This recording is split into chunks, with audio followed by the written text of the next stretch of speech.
né? Você falou o burnout. Veio um burnout que foi a salvação. É uma maneira de enlouquecer, né?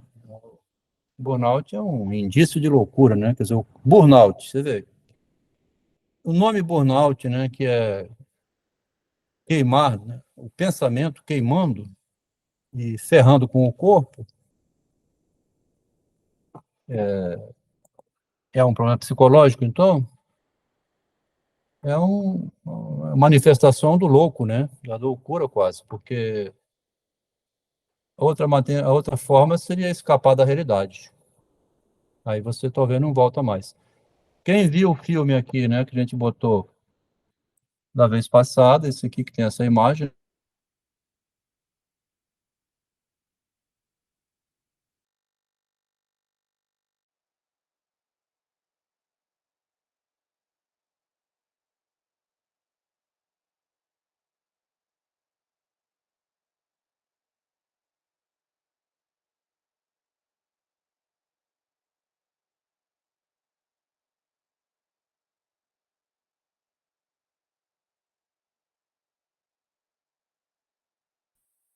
O microfone, Adelmo.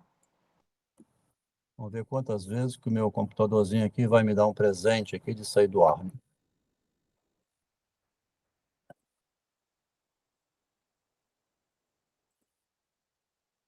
Aqui nós temos essa figura em uma noite de abril de 2014, abril, né? Um mês após o término da filmagem, Leonor decidiu saltar para a morte. A gente trouxe para cá uma manuseio transferencial do psiquiatra, doutor em psicanálise, psicanalista Marcelo Veras. Ele não percebeu do lado da paciente um burnout aqui, né?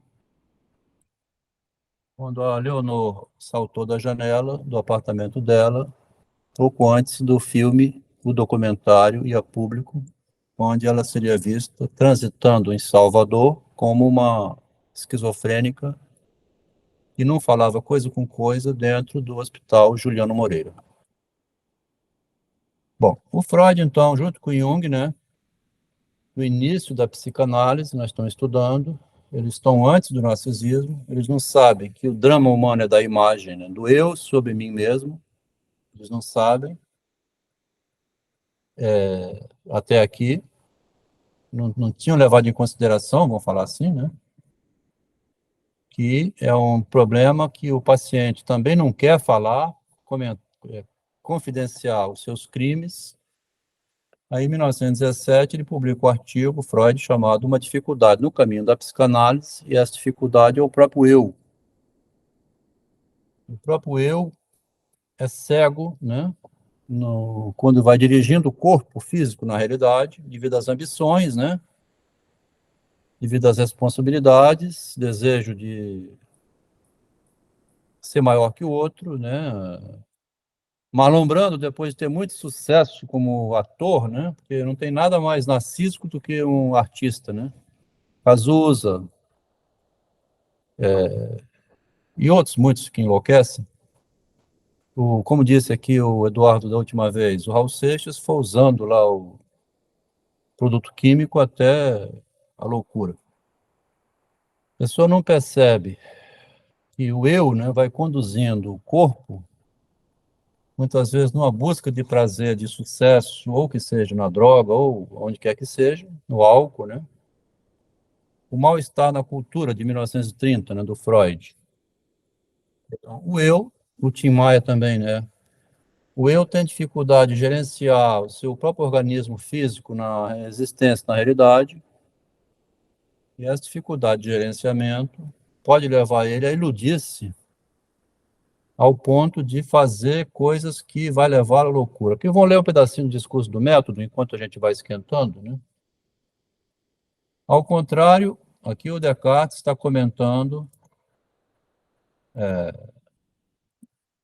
o primeiro texto da filosofia, né, o pai da ciência moderna, em 1635, no fim do momento grave da Inquisição, momento da decadência da religião católica, onde o Deus era imaginário, né?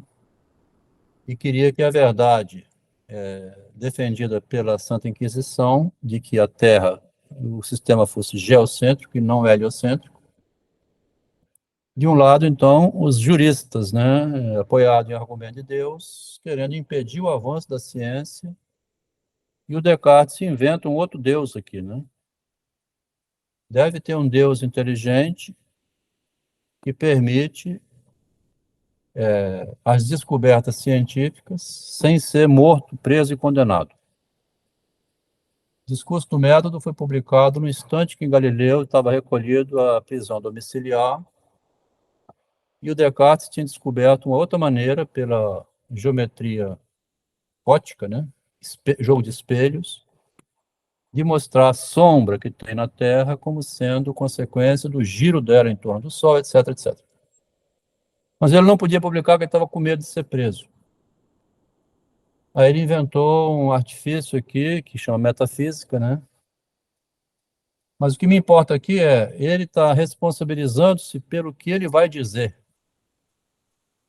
tá? Ele está responsabilizando-se pelo que ele vai escrever. Então, tem uma responsabilidade dele com ele mesmo de não falar o que não deve, ou o que é perigoso dizer, e precisa dar um monte de voltas.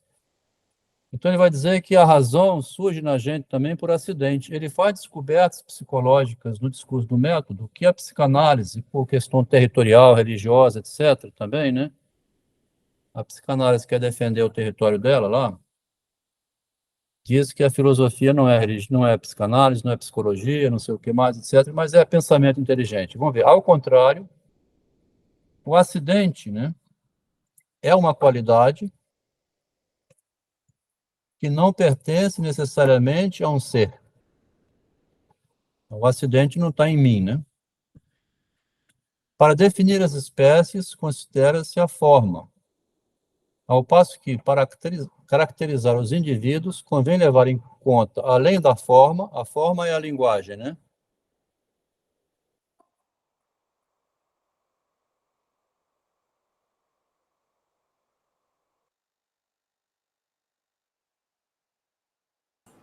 Ô, Adel, novamente seu microfone.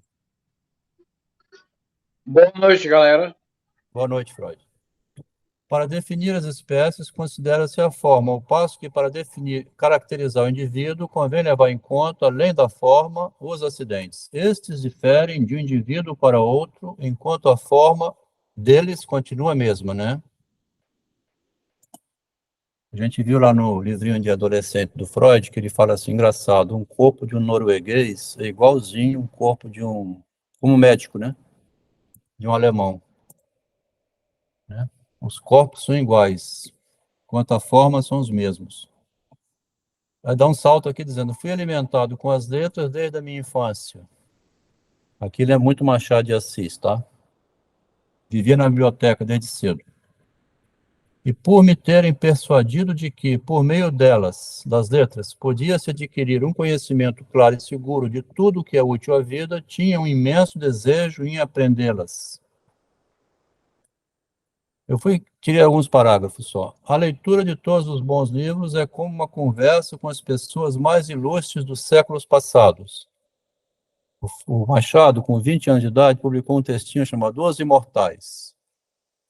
Os Imortais que o Machado publicou é assim, imortais são homens que escreveram e deixaram livros para a gente ler. A leitura de todos os bons livros é uma conversa, então, ó, igualzinho o Machado, né? Com outras letras. Uma conversa com as pessoas mais ilustres dos séculos passados, que foram seus autores, né? E mesmo uma conversa refletida, na qual eles só nos revelam seus melhores pensamentos. Que a eloquência tem forças e belezas incomparáveis. Aí vai. Pois conversar com as pessoas dos outros séculos é quase o mesmo que viajar, tá vendo? Viajo ao redor de mim mesmo. Machado leu lá no Xavier de Maistre, né? E que diz assim, viagem à roda de mim mesmo. Na verdade, seria uma viagem à roda dos escritores, né? Sem sair do lugar, ele nunca saiu do Rio de Janeiro, mas vivia na biblioteca lendo, né? Conversar é quase que uma viagem, né? É bom saber alguma coisa dos costumes de vários povos para julgarmos os nossos mais salutarmente, para não ficar preso à Inquisição na França, né? E para não pensarmos que tudo o que é contra nossos modos é ridículo e contra a razão, como costumam fazer os que nada viram. Mas, quando empregamos muito tempo viajando, acabamos por nos tornar estrangeiros em nosso próprio país, ó. Se você viajar nos demais pensadores, você se torna estrangeiro. Então ele diz: fui formado nas letras desde a minha infância, então eu não sou estrangeiro a mim mesmo, né? Eu tenho a minha linguagem, a minha inteligência para ver o que tem de correto e duvidoso no nosso próprio país. E quando somos curiosos demais das coisas que se praticavam nos séculos passados, geralmente permanecemos muito ignorantes das que praticam nesse momento aqui da Inquisição, né? Além do mais, as fábulas nos fazem imaginar como possíveis vários acontecimentos que não são possíveis. E mesmo as histórias mais fiéis, se não mudam nem aumentam o valor das coisas para torná-las mais dignas de serem lidas, pelo menos omitem quase sempre as mais baixas e menos ilustres circunstâncias. Daí resulta que o resto não pareça tal como é, e que aqueles que regulam seus costumes pelos exemplos que extraem delas estejam sujeitos a cair nas extravagâncias daqueles paladinos, né, de nossos romances. Mas depois de ter empregado alguns anos estudando assim o livro do mundo, fala Márcia. O Adelmo parece que ele, né, no meu ver, que ele fala um pouco assim, da cultura mesmo, né? É você observar, né, as outras culturas para não fazer um julgamento, né, precipitado e, não sair, né, da sua cultura também, porque aí você fica um estrangeiro no meio, né, se você for contra muito, né. Isso aí. Eu acho que é meio cultural também. É cultural. Sem dúvida que a cultura daquele momento, num país que condena o outro, se fosse lá no Oriente Médio ou e aí seria, né, viajar para outra cultura, né, para saber se lá condenaria uma pesquisa científica, né? Mas ele conclui aqui o seguinte, ó, o que me interessou: tomei um dia a resolução de estudar também a mim mesmo, ó. Vou deixar os outros para lá, vou ver como é que é o processo em mim de conquista do saber e de empregar todas as forças do meu espírito escolhendo os caminhos que eu deveria seguir. O que me deu o melhor resultado, ao que me parece, do que se nunca me tivesse afastado de meu país nem de meus livros. O mais resultado ele obteve quando foi estudar a si próprio. E assim também pensei que, por todos nós termos sido crianças antes de sermos homens, ó. Mas interessante também que ele foi estudar, né, o outro, depois ele foi estudar assim também, né, porque a gente se vê muito, né, quando também está estudando o outro, né. Exatamente. Mas então ele diz assim, fala... Alguém quer falar? Pode falar à vontade, hein? Mas ele diz então, Eu estudar a mim queria, mesmo, estudar a mim mesmo e fui à infância, né? Ah, eu queria falar sobre esse tema porque é uma coisa que a gente estuda muito sobre vários indivíduos muito ideológicos que fizeram muito do nosso intelecto, mas aí a gente estuda tanto que a gente fica até meio maluco e acaba estudando a si mesmo. aqui o que Aí, ele tá propondo é isso, né? É retornar a si mesmo. exatamente. Tomei um dia a resolução de estudar também a mim mesmo. Aí ele vai à infância, ó, por todos nós ter sido um dia crianças e por termos precisado ser governados muito tempo por nossos apetites, nossos preceptores, frequentemente contrários uns aos outros, e porque uns e outros talvez nem sempre nos aconselhassem o melhor, é quase impossível que nossos juízos sejam tão puros e sólidos como teriam sido se tivéssemos tido inteiro uso de nossa razão desde o nosso nascimento. Olha aqui o Freud, ó. O Freud vai dizer, Aí vem aquele dito meio muitas verdades, né, como se fossem mentiras, muitas mentiras como se fossem verdades. Então nós estamos aqui assim, ó, se tivéssemos tido inteiro uso da nossa razão desde a hora do nosso nascimento. Se você tivesse vindo desde a origem, com a razão, desde o instante que nasce, se tivéssemos tido inteiro uso de nossa razão desde a hora do nosso nascimento. E se tivéssemos sido conduzidos pela razão, porque o bebê não vem ao mundo com eu. Boa noite, loucos por literatura. O ser humano não vem ao mundo, Freud vai dizer lá na frente, assim, o eu não é biológico, né? O eu é uma unidade chamada o eu, é uma conquista tardia em que você toma noção da realidade, lá por 5, 6 anos de idade. Ele dizendo O aqui... meu avô Rai, lá pelos 5, 6 anos de idade, ele sempre, todo santo dia, eu chamo ele de avô Rai porque é avô e pai. Ele todo santo dia me perguntava, Rodrigo, quem governa o homem? Quem governa o homem? Sei lá, de vez em quando eu falava Deus, de vez em quando, sei lá, eu falava o presidente. Aí ele, quem governa o homem?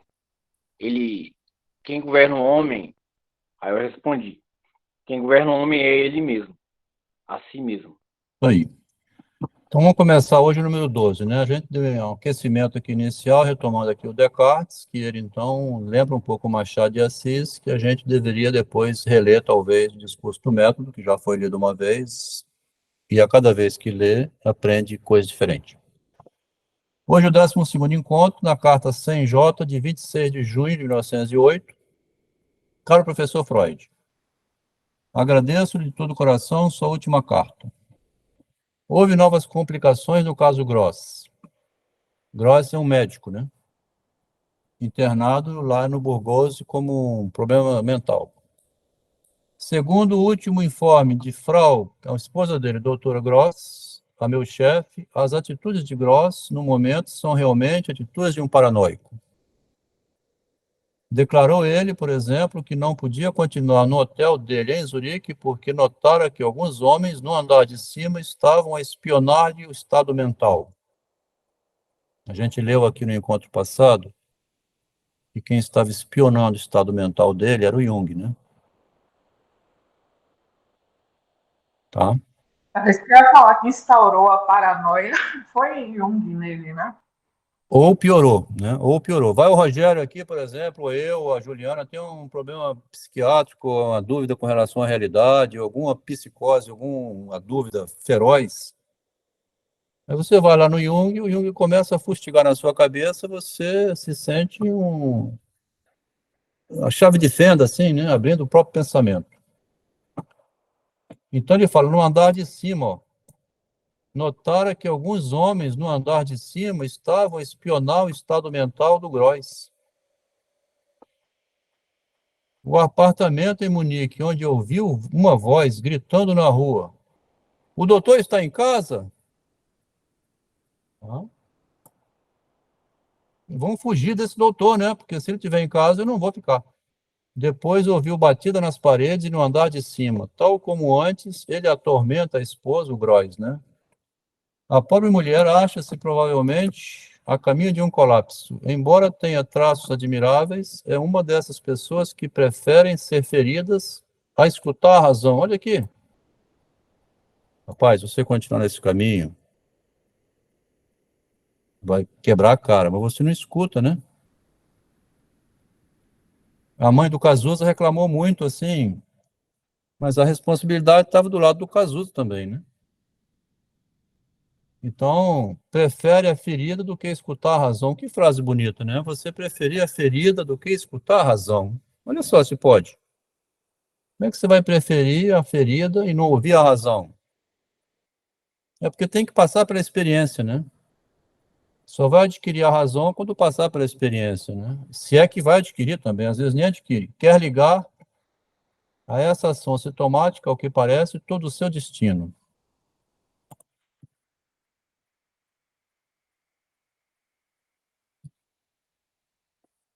Bom, caso consiga dar um jeito, hei de visitá-lo de novo, aí muda o tom, né? Muda já. Falou do Gross, que ele já tinha lá em cima, não sei se lembra, semana passada, quem quiser depois retomar, né, o livro está disponível. O Jung ficou uma página inteira futucando a cabeça do Groys, tá? Por isso que ele está com a razão perturbada mais ainda e querendo, sabendo que tem alguém espionando a mente dele. Mudou o tom agora, né? Caso consiga dar um jeito de visitá-lo de novo ano que vem, o Jung tinha visitado o Freud junto com a esposa dele no ano anterior, em 1907. Primeira vez que se encontraram. De novo ano que vem, por alguns dias. Não vejo outro modo de discutir o conceito de demência precoce, separado de esquizofrenia, separado de paranoia, que pesa em minha mente. Em minha opinião, a transferência negativa de pai nada explica, porque lá no Freud, lá no Gross, parece que tinha um ódio ao pai. E tem 2 livros do Gross circulando agora, lançado em 2020, recuperaram artigos de Gross, onde ele há uma relação dele com o pai, né? Um pai severo, alguma coisa assim. Mas ele diz, separando as coisas, em minha opinião, a transferência negativa de pai nada explica. Claro que não, né? Não explica, porque se você prefere a ferida do que escutar a razão, não vai dizer que isso é culpa do meu pai, né? Às vezes eu dou graças a Deus às surras que meu pai me deu. Hoje, antigamente eu chorava, dizia que meu pai era machista, violento. Depois eu fui descobrir o seguinte, é o contrário.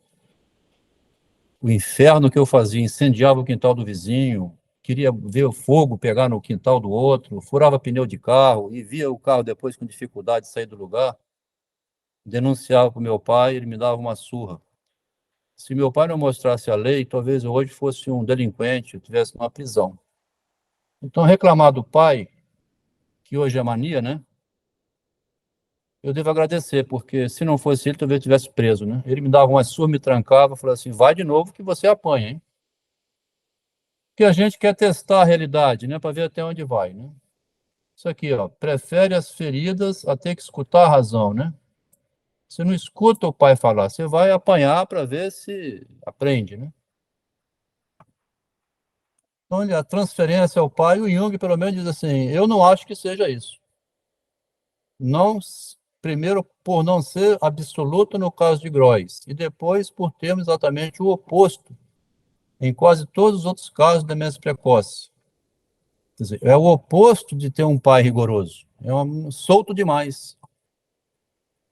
Como também na histeria. Acho que as únicas diferenças são a fixação infantil, as associações infantis e a incurabilidade absoluta, mas longamente adiada, a exclusão permanente de porções da realidade. Sob a associação e exclusão de porção da realidade, a gente já leu várias vezes, até enjoativo, mas para a gente que é novato, é novidade ainda, né? O Freud, em carta ao Fluss, ele pede, pelo amor de Deus, para não informar ninguém o que ele está falando ali.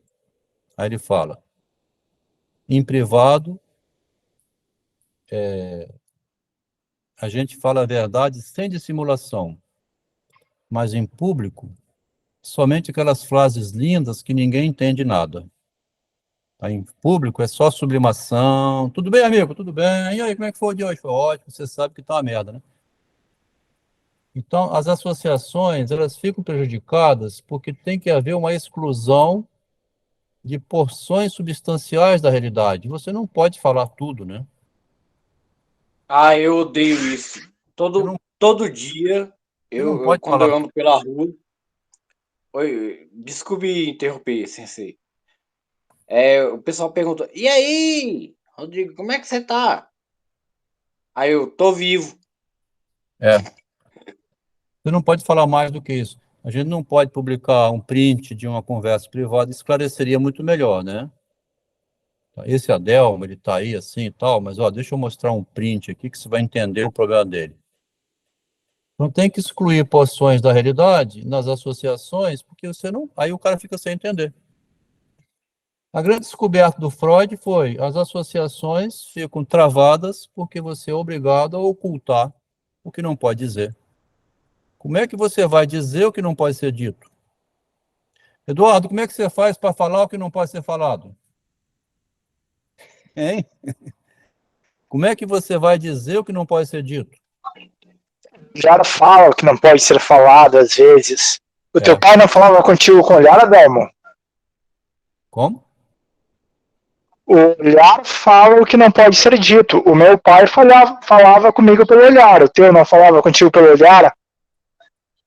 Pelo olhar, né? Olhava assim, já saía com medo, né? Você tem, enfim, É um gesto, um é um, gesto. um gesto, Um pouco. um gesto é suficiente. Então, as associações você não consegue fazer, assim como tem um conto maravilhoso do Machado, chamado Cantiga de Esponsais. O mestre Rumon não conseguia dizer o que queria. Estava naquela vontade de falar, mas não falava, porque tinha medo, né? Então, aqui... Adel, Fala. hoje usa muito o coach corporativo, aquelas palavras do coach, para falar o que você está dizendo aí, para não falar claramente o que deveria ser falado. É, isso aí. Agora, é interessante que aqui está o narcisismo, né? A imagem minha. Justamente aqui que está, né? Olha o que você está falando, que te compromete, hein? Você pode ser demitido. Você está falando algumas... Na empresa, você não pode falar essas coisas, sabe? Guarda para você, vai falar com um psicólogo, tá? Aqui não. Bom, então, há uma dificuldade de dizer o que não pode ser dito, né? E aí, uma porção da substancial da realidade vai ficar excluída e ninguém vai entender o que está se passando, né? Por que que o fulano foi promovido e eu não? Rapaz, e por que que você está perguntando isso? Você quer ser promovido no lugar do outro? Aí começa o inferno na empresa, né? Então ele é obrigado a excluir parte da realidade, né? Partes que então não entram em associações. É bonito isso aqui, tá vendo? É obrigado a excluir, não pode incluir, né? Partes que, se tivesse entrando nas associações, você poderia dizer. Aí, assim, poeticamente, pode, né? Aí você escreve uma poesia, disfarça tudo, né? Criando dificuldade discursiva. Então, vai. Estou tratando agora de um grande número de histéricos com alto nível de instrução. Ó, esses são os piores ainda, né? Com alto nível de instrução é que tem que escamotear tudo, né? Para parecer intelectual.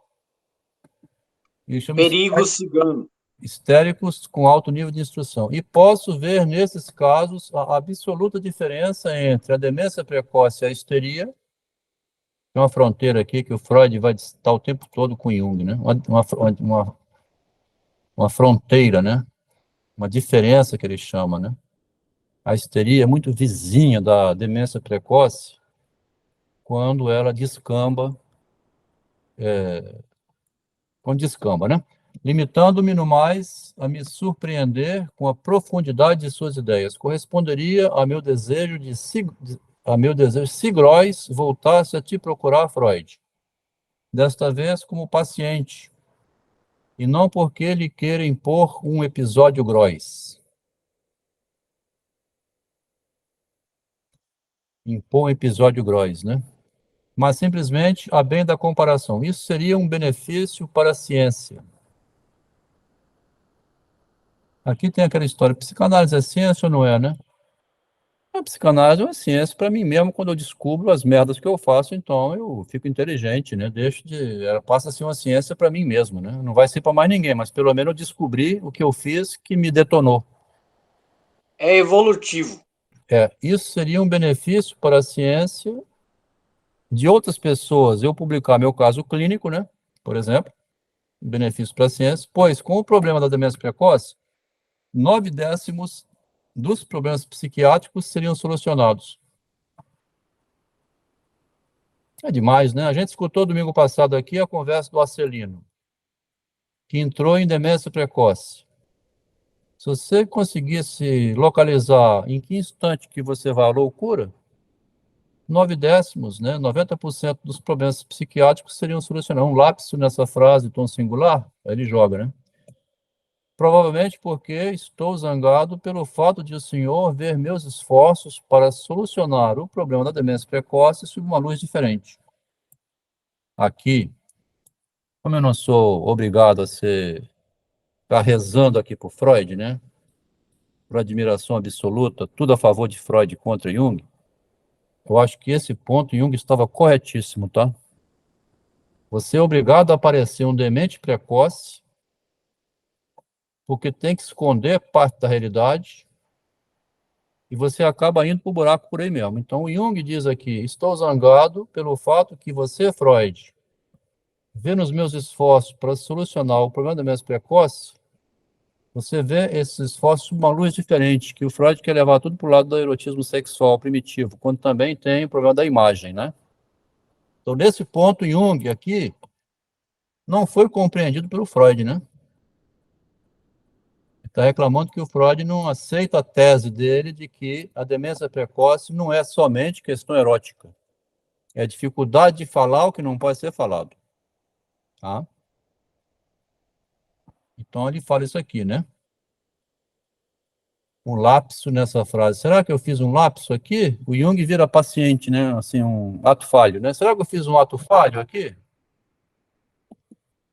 Boa noite, Davi. Bem-vindo aí ao grupo de estudo, né? Então, aqui, ó, ele usa aqui, o próprio Jung aqui está dizendo assim, será que eu cometi um ato falho? Tá zombando, né? Não é um ato falho, ele está querendo insinuar para dentro de Freud, mas o Freud vai refutar.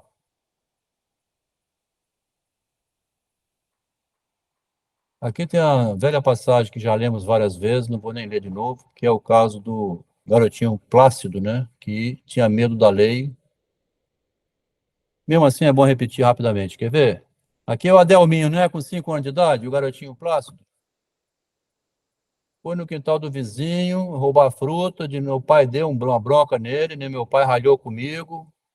Você não pode fazer isso. Aí de noite ele viu ele mesmo brigando com ele, criou um fantasma de si próprio, né? Pela minha parte, alucinação ou realidade, aconteceu-me em criança um caso desses. Tinha ido no quintal do vizinho tirar umas frutas. Meus pais deu um esporro em mim. Vai se ferrar, garoto. De noite, vi diante de mim a minha própria figura que me censurava. Aqui adquiriu a consciência moral, né? A consciência moral é eu brigando comigo mesmo. É o meu duplo, né? Lá no Freud vai depois dizer assim, é o duplo. Eu brigando comigo. Vi diante de mim a minha própria figura, meu pai em mim, então, né? A lei internalizada que me censurava duramente.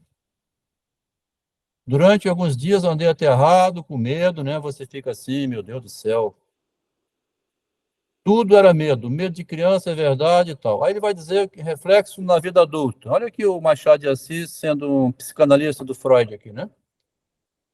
Tudo acudia à minha memória quando era adulto, né? Quando saí da casa de Henriqueta, descompondo-me com um grande desejo de quebrar minha própria cara. Sentia-me dois, um que me arguía e outro que me desculpava. Um arguía, rapaz, você não foi lá para dar um beijo na Henriqueta? É, mas eu não posso fazer isso, né? Reflexo de uma situação infantil em que você botar o mão no peitinho de uma mulher também, vamos falar assim, tirar o sutiã dela, né? Pegar e dar um beijo, assim, logo ela pode dar um tapa na sua cara, né? Então tem reflexo na formação do adulto, tá? Cair na poltrona, não me dividir fisicamente, ó, não me dividir em dois fisicamente, como me parecer em criança. Pareceu que tinha dividido em dois fisicamente. Mas me dividi em dois moralmente. Desdobrei-me em dois. Um que brigava, outro que gemia. Tinha perdido, aí vai, pela segunda vez. Ao pensar nas frutas, pensei também no misterioso desdobramento de mim mesmo e tive uma alucinação. É muito psicanalista aqui o Machado de Assis, mostrando como surge a consciência moral que faz o eu dividido, né? A gente vê Jacques Lacan falar, eu dividido, não entende? Ao pensar nas frutas lá da infância, pensei também no misterioso desdobramento de mim mesmo em dois e tive uma alucinação. Sim, senhor, é verdade. Apareceu-me que o colega que ia comigo era a minha mesma pessoa. Ele vê dois na rua, ele e outro. Lá no outro conto, chamado O Diplomático, ele repete essa ideia. O pior é que entre a espiga e a mão tem um muro do poeta, e o Rangel não era homem de saltar muros. Aqui. Desta vez o muro não era alto e a espiga era baixinha. O peitinho dela está ali, ó, a espiga, né? Bastava esticar o braço com esforço, algum esforço, para arrancá-lo do pé. Não esticava o braço, sem espiar primeiro para todos os lados. Pode ou não pode, né? Para facilitar a vida do homem, a mulher tinha que pegar a mão da gente, botar no peitinho dela e falar assim, ó, tira meu sutiã, tira logo de uma vez, já estou querendo há muito tempo, você está demorando para caramba. Parece esses homens fracos de hoje em dia, medo de feminismo. Isso aqui é de 1883, ô Davi. Você tem medo de passar a mão na bunda da mulher hoje? Se você passar, você vai preso, né? Então aqui vamos para 30 de junho. Carta 101F do Freud. Caro amigo, hora viva. Então, o Jung tinha dito, né? Esse medo dele, né? Cometer um ato falho, medo de falar para Freud, que é o inventor da teoria, né? Hora viva.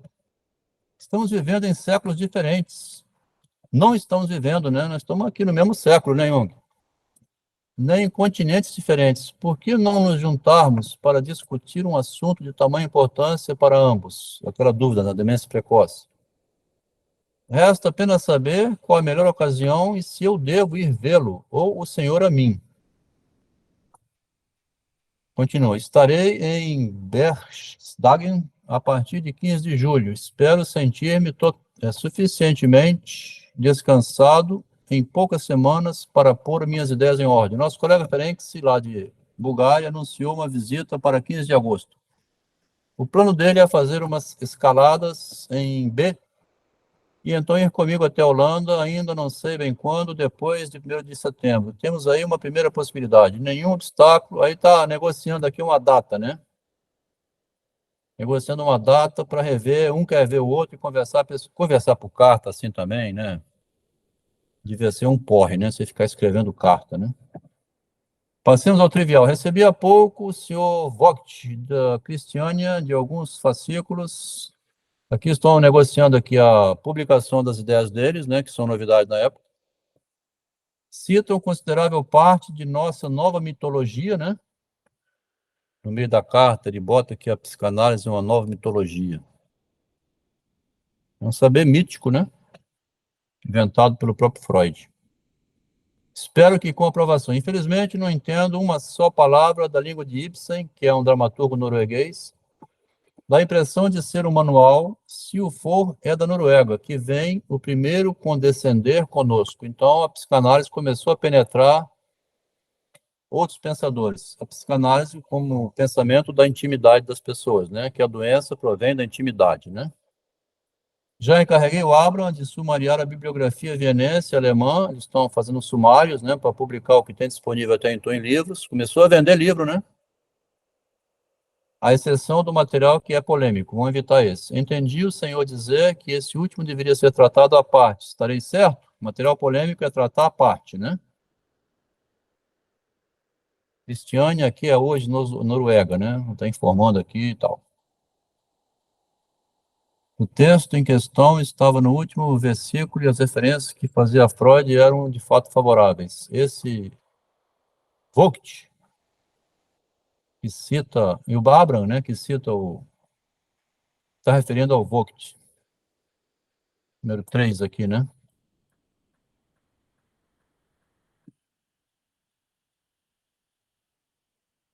Dramaturgo inglês, referência número 4, ele vai dizer que ele gosta do Freud, esse escritor, esse Vogt lá da Noruega. Continua à espera das respostas editoriais às perguntas que lhe fiz em minha última carta. Tive notícia de Groys por Jones, que suponho esteja agora com o senhor. Infelizmente, o Jones com ele, né? Infelizmente, não há nada a dizer dele, está viciado e só pode causar grande dano à nossa causa. O Groys, então, é um problema para a psicanálise, né? Porque é um médico que adoeceu, né? Mas vai clinicar também. Ele também é médico que faz clínica. Apesar de estar doente da cabeça, ele também atende. Carta de 12 de julho agora, né? Que nós estávamos em 30 de junho, 12 dias depois, 12 de julho. Uma vez mais, tive de manter esta longa espera, 12 dias, de uma resposta minha. Não trabalho por conta própria, tenho sempre de ajustar minhas decisões à vontade de meia dúzia de pessoas, que ele é empregado, né? Ele tem um chefe, não pode fazer... O Freud é tempo livre, né? O Jung não.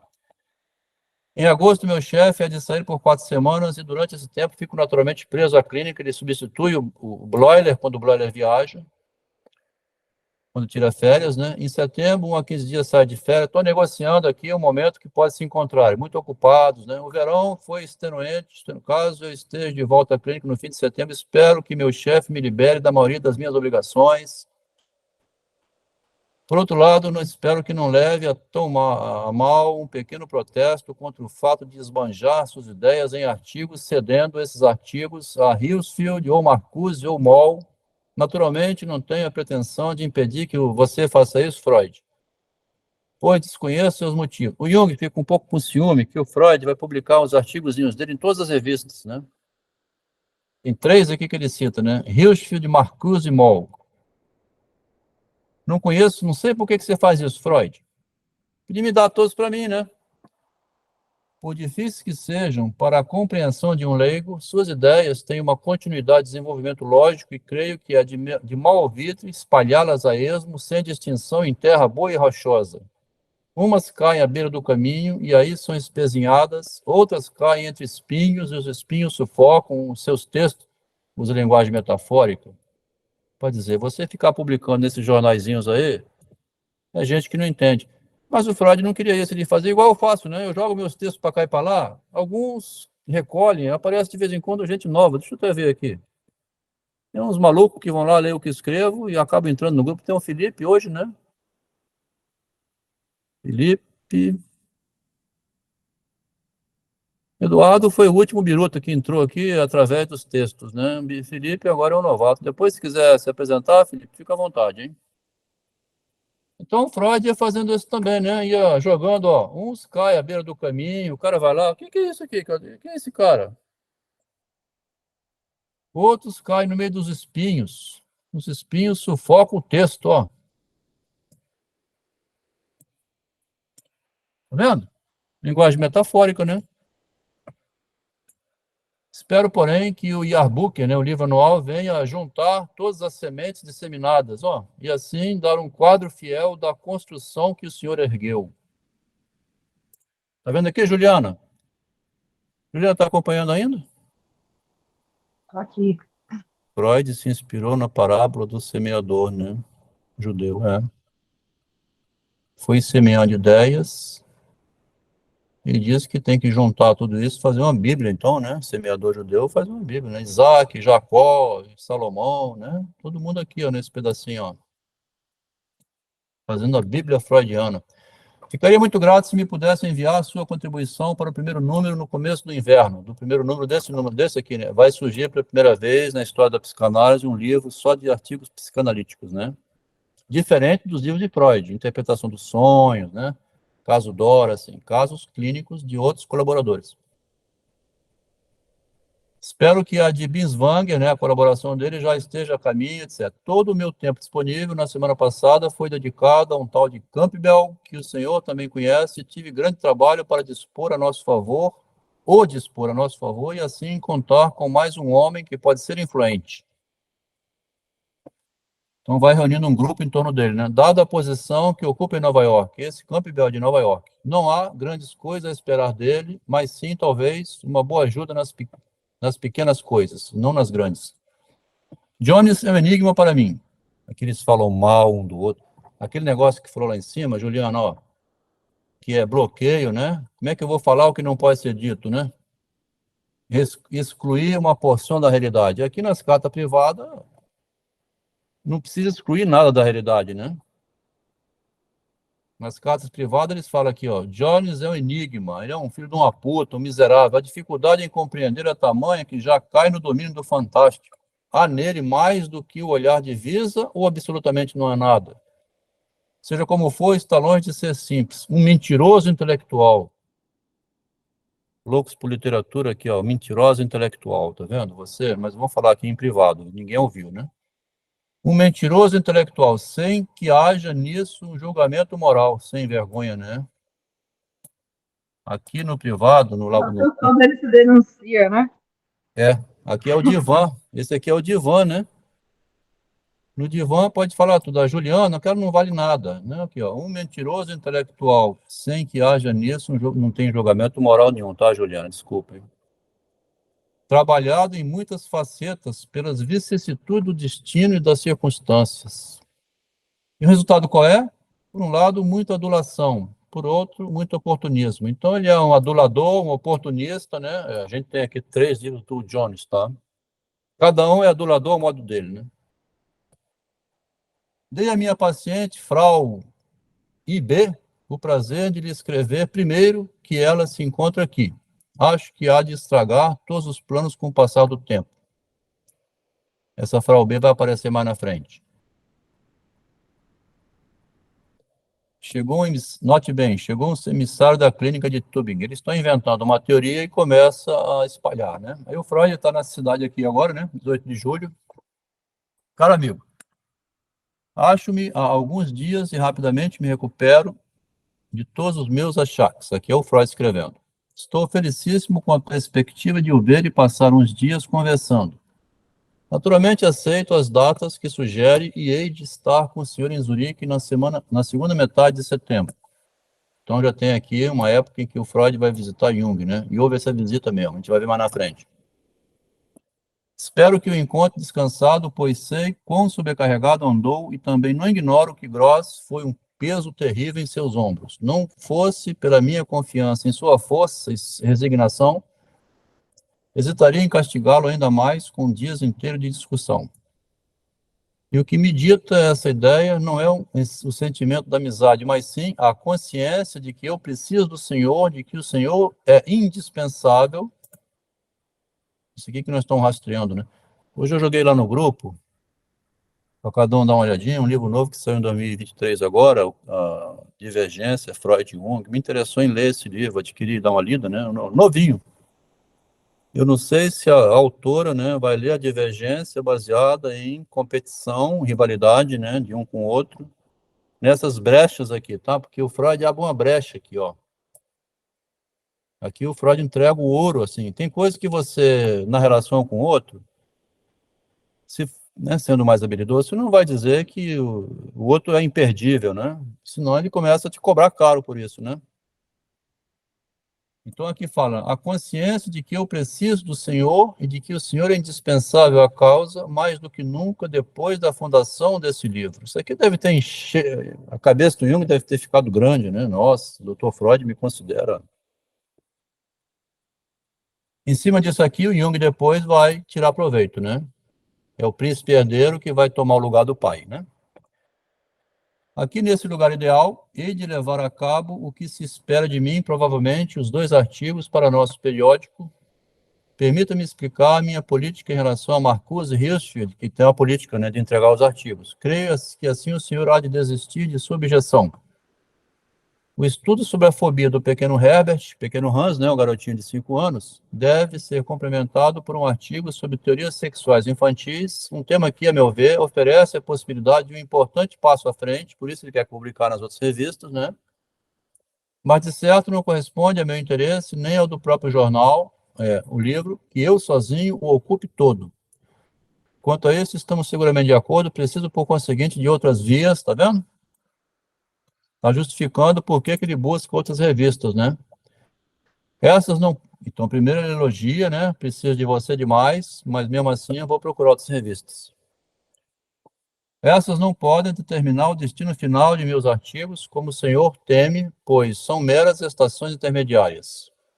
Tá? Fica tranquilo, Jung, eu vou publicar assim mesmo e você continua sendo meu fiel escudeiro. O senhor é indispensável à minha causa. Preciso de outras vias assim mesmo. E vou jogar lá meus artigos.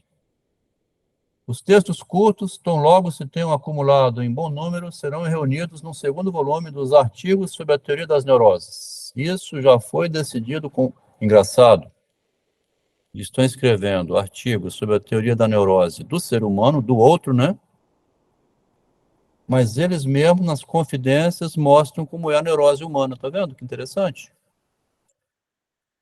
A própria neurose humana é essa obrigação de não ser claro quando está em público, né? e omitir em público, e ficar escondendo partes da realidade. Daí forma o sujeito neurótico, né? Preocupado, perturbado. Adelmo, com Fala. licença. Então, nessa neurose humana, é justificável o suicídio da quem fez parte do documentário e se esconder do outro, os hospícios. Isso aí. Bonita essa compreensão, bonito, porque ela estava lá, mas ela não era uma louca como as demais. Quem viu o documentário viu que tem aquelas pessoas que não têm condições nenhuma de ver no mundo, né? Mas ela se vestia bem, tinha dinheiro, supermercado, conhecia tudo, né? Então, o Marcelo Veras também, o doido aí é ele, né? Que não viu o que estava fazendo, né? Quer dizer, A inconsequência leva a uma doidice. isso aí. Ele quis se promover demais no livro dele, A Loucura Entre Nós, uma tese de doutorado. A gente precisa ler depois o capítulo do livro, tá? Ele aplica a teoria dos nós, do Jacques Lacan. É tão interessante que o Marcelo Veras botou a paciente aqui, a Norma, né? No livro ele chama de Ana. Ele põe a Ana para fazer arte com o Portal do Inferno, do Rodin, tá? Ela vai fazer um trabalho de artístico lá atravessando a porta do inferno. Eu fico besta de ver, já que é psicanalista e trabalha por associação, como é que não vê nessa porta do inferno a telinha da Globo, que a filha dele é membro lá da Rede Globo da Bahia, que estava fazendo um documentário, mostrando na telinha a mulher que salta pela janela, né? E que estava fazendo um trabalho artístico na travessia da porta do inferno do Rodin. É muito bonito ler o artigo, como que o analista não viu, né? Que um segredo estava passando ali. Um artigo sobre a teoria das neuroses, sendo que o autor não está vendo a neurose dele mesmo no próprio artigo, né? Isso já foi decidido com o editor, será feito no máximo em 2 anos, somente sob uma condição de que cedo os textos a terceiros, né? Espero que a explicação o satisfaça, mas de qualquer modo, diga-me, por favor, o que pensa. Então, ele fala que vai fazer assim mesmo, mas me fale se você vai ficar com raiva, né? E se você desaprova. Não quero fazer nada que o senhor desaprove, mas estou fazendo, hein, Jung? Quero fazer nada que você desaprove, Jung, mas estou fazendo, hein? Esses contatos são ainda úteis sob outro aspecto. Capacitam-me a dar vazão aos trabalhos, assim, eu tenho que botar para fora os trabalhos, né? Tenho que publicar no mundo inteiro. De nossos seguidores para os quais não haja espaço no Yearbook, colocando-os pouco a pouco em lugar dos meus. Pensava que o senhor conhecesse Jones melhor do que eu. Chamou ele de um mentiroso intelectual, né? Melhor que eu. Viu como um fanático. Jones é um fanático. Agora, só entre nós, tá, Jung? Viu como um fanático que sorri.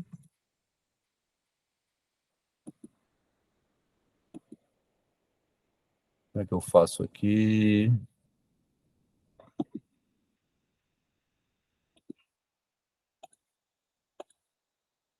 Para aceitar, né? Aqui nesse computador, não sei fazer agora. Tem gente querendo entrar, permitir, beleza. Boa noite, Lucas. Boa noite, Mary. Então, nós estamos aqui nas confidências que são, ao mesmo tempo, motivo de ficar doente mental, né? Doente da cabeça, ou doente psicológico, ou neurótico. Você não pode falar o que não pode ser dito, né? A ideia é essa. Nas próprias cartas, eles dizem coisas que não podem ser faladas. Pensava que o senhor conhecesse o Jones melhor que eu. Vi no Jones um fanático, né? Vi o Jones como um fanático que sorri de minha fraqueza de ânimo e é afetuosamente indulgente com o Senhor no que respeita às suas vacilações. Não sei o quanto de verdade há nesse retrato que eu acabei de fazer, né? Mas inclino-me a acreditar que ele mente para os outros e não para nós.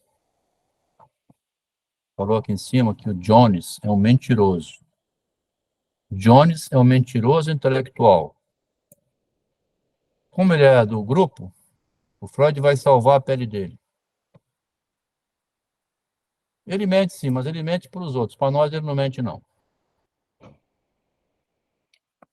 Acho das mais interessantes a mistura racial em nosso grupo. sendo um celta, né? Ele é da Inglaterra, né? É inevitável que ele não seja inteiramente acessível a nós, o homem teutônico e o mediterrâneo. Aí tinha falado lá em cima da senhora B, né? Senhorita B, Florine.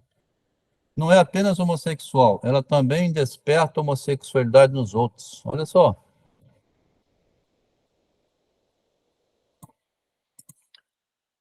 Que bonito, né?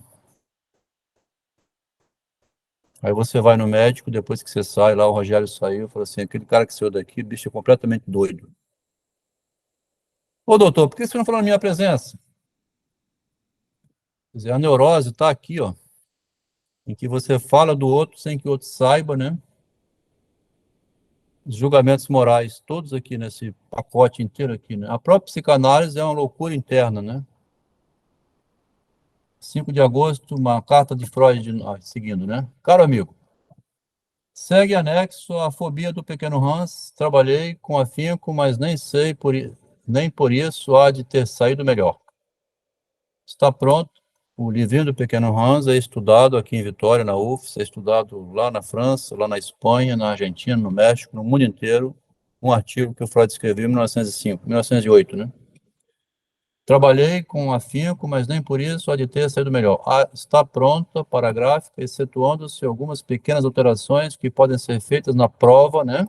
É a prova que ele está enviando. Primeiro, o leitor do pequeno Hans é o Jung, né? Aí vai dizer inserção de números de referência, verificação de citações, ligeiras melhorias estilísticas, verificar as citações, se estão corretas, se não houve algum erro numa palavra, né? Quando você cita um artigo técnico. O Rogério está fazendo agora TCC, tem que citar um artigo. Verificar as citações. Tem a preocupação do Freud aqui também com isso, tá vendo? Se estiver de acordo com o artigo, podemos economizar espaço usando tipos de 2 corpos, letras, né? Letras diferentes. Se tiver problema com espaço, né? As observações em 8, né? Tamanho 8, tá vendo? Até isso ele desce, ó.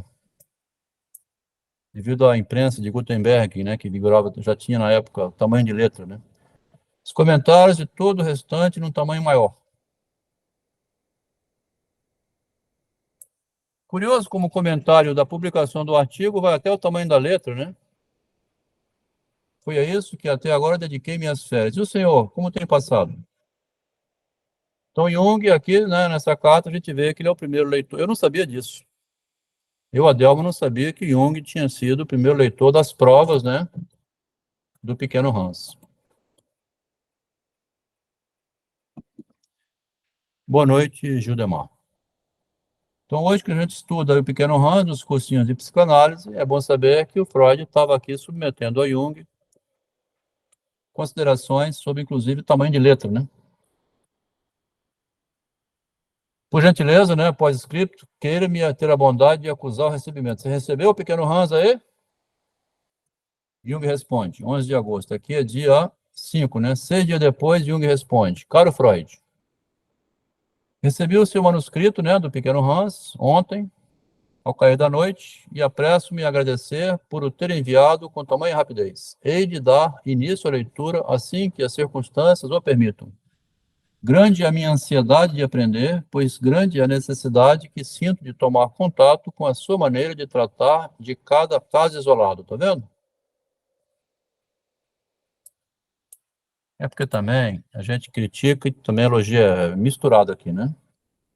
Apesar de ser uma loucura completa, essa história de fazer intimidade também é uma coragem do Freud de publicar o caso isolado, que ele mostra como o garotinho Hans, já a Leila comentou da vez passada, né? A gente pode até ler o caso Hans alguma hora aí, né? Vale a pena ler. O garotinho passa a ter pânico de cavalo, né? Através do pai que vai e volta de cavalo, o cavalo é aquele bicho grandão. A criança é um ser pequenininho, né? Tudo para criança é grande, né? E o menino de 4 anos é levado pelo pai procurar o Freud porque ele está com a fobia, né? A fobia do pequeno Hans, né?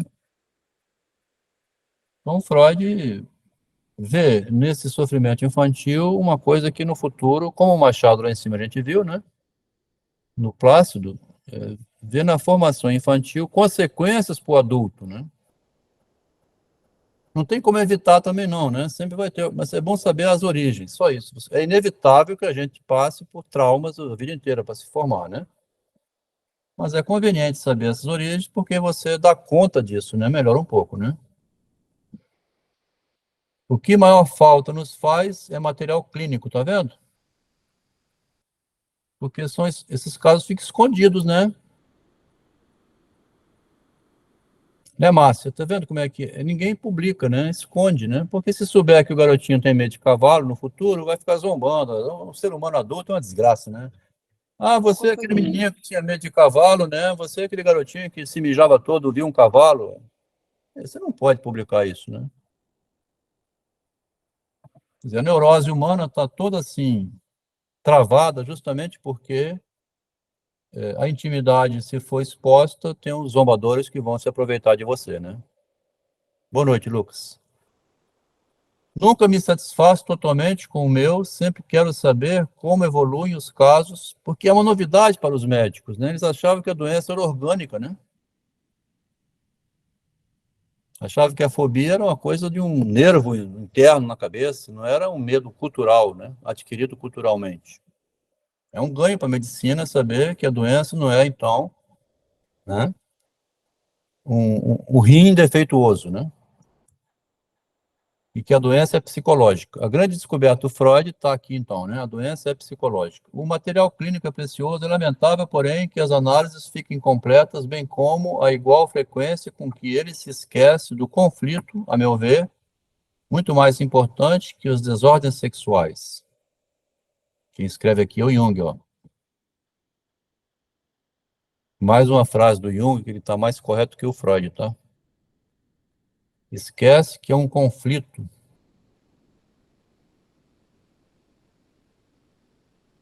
E não desordem sexual. É um medo, né? Que o garotinho plástico teve quando o pai brigou com ele. Ele tem medo de botar a mão na mulher. Adelmo, mas se a pessoa também, né, o médico falar para o paciente, a sua doença é psicológica, geralmente vai achar que o médico está achando que a doença é imaginária, né? E não é, né? Quer dizer, né, o reflexo da mente não estando bem, mas quando a gente diz doença psicológica, geralmente a pessoa leva aquele choque, né? Eu não estou inventando doença, né? Mas era encaminhado ao Freud só depois que não tinha mais solução, né? Olha, eu acho melhor você procurar o Dr. Freud, tá? Porque isso que você tem aí, bicho. Por isso que o pai levou o menininho lá, né? Ele nasceu com isso? Com essa fobia? Não, não nasceu com essa fobia, não. Estas, como sabemos, podem ser toleradas por anos, né? As desordens sexuais podem ser toleradas por anos. Anos a fio, enquanto não houver ainda um conflito que fica acima dessas desordens sexuais. Interessante demais mostrar o seguinte: quando o Plácido tinha timidez na relação com a mulher, era proveniente do medo da lei, que é o pai dizendo, né? E ele ficou apavorado em fazer o ato infrator. Então tem um conflito instalado ali, né? O impasse, né? Você fica assim, fácil atravessar o Rubicon, vou ou não vou no Rubicon, né? O Rubicon está ali, se você passar o Rubicon, Júlio César ganhou a Gália inteira, né? O Império Romano cresceu de uma hora para outra, ele atravessou o Rubicon. Então você fica no conflito, ó. O conflito é moral, então, né? As conquistas sexuais, as desordens que você tem de ereção, lubrificação, goza ou não goza, se tem prazer ou não tem, se falhou na hora do ato. Isso é depois, né? Alguns casos chegam mesmo a demonstrar claramente que os sintomas não provêm de deficiências sexuais, mas do conflito. Olha só. Alguns casos mostram que o sintoma não é sexual. É o conflito do Rubicon. A responsabilidade do que você vai fazer, o medo do ato, né? O medo do ato é maior que o próprio ato. Depois que você fez, você fala assim, mas era isso que eu tinha medo, gente? Meu Deus do céu. Quer dizer, você tinha um medo idiota, né? Um medo imaginário, então, né? Que a sua imagem ficasse comprometida pelo ato que praticou, né?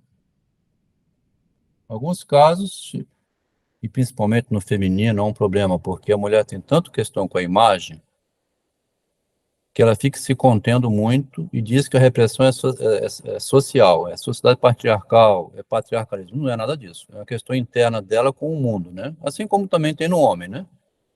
Não é a sociedade patriarcal que atrapalha o Plácido de botar a mão na mulher, né?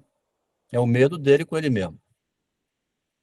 Mas na mulher, como ela é muito contida devido à imagem, tem horas que ela vaza assim a cerca. Uma aqui falou assim, nossa, pareciam que tinham fugido da jaula. Senhora que aluga apartamento aqui. A filha dela morava com duas meninas que vinham do interior, que desbundava aqui na cidade de Vitória, né? Ele falou assim, nossa senhora, eu tive que tirar minha filha de lá porque as duas pareciam que tinham fugido da jaula. Alguns casos chegam mesmo a demonstrar claramente que os sintomas não provêm de deficiência sexual, mas é o conflito, né? Você saiu da jaula. Aí desbundou geral. Caso das salsichas judaicas. Eu não sei por que botou. Assim, tem uma nota 1 aqui, né? Uma mulher cujo sintoma é um vômito incontrolável desentende-se com a família por causa de seu noivo judeu. E em sinal de provocação, come salsichas. Ah, tá. Olha que interessante. Uma mulher cujo sintoma é um vômito incontrolável desentende-se, né? Com a família por causa de seu noivo judeu.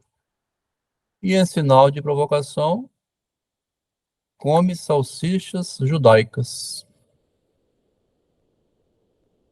Então, é o caso aqui, né, das salsichas judaicas. Enche de salsicha, depois vomita o tempo todo, porque tem a questão com o noivo. Que coisa doida, né, rapaz? Bom, eu não tenho certeza, mas acho que era na novela da Ah, Chica da Silva. Eu não tenho certeza se era da Chica da Silva, mas tinha um casal que os pais queriam entregar a menina para um judeu, que era muito legal até. Eu lembro do personagem. Eu não lembro se era, acho que foi muito longa aquela novela. Aí, o que acontece? Aí ela botou muito, tipo assim, a mulher tem que cozinhar. Aí ela fez a janta. Só que ela colocou um monte de sal pra matar o cara. É coisa de rir. isso aí. Essas tramas que a gente vê em novela demais, né, assim, que você fica balançando a cabeça quando você vê que assim, balança a cabeça, assim, como é que pode, né? Então tem um conflito, né? A rivalidade, a competição, né? A leitura do livro dá prazer, graças ao material clínico. Aqui é o Jung escrevendo sobre o caso que ele recebeu, né? A leitura do livro dá prazer, graças ao material clínico, mas quanto ao resto, minhas impressões variam muito. Muitas das interpretações são ou parecem ser arbitrárias, ó. Seja como for, não estão suficientemente fundamentadas. Gostaria de ver provados os palpites de Fliess. Os palpites de Fliess são dos mais gozados da história da psicanálise. Tinha um médico otorrino chamado Fliess, e tem as cartas de Freud a Fliess. O Freud escrevia muito para um médico chamado Fliess, precisava de alguém para ler o que ele escrevia, né?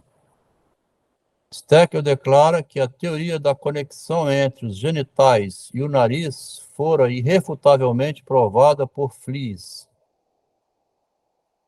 O Fliess tinha uma tese seguinte: como a gente tem corrimento nasal, assim, meleca, né, tem a ver com do homem ou da mulher com a região genital.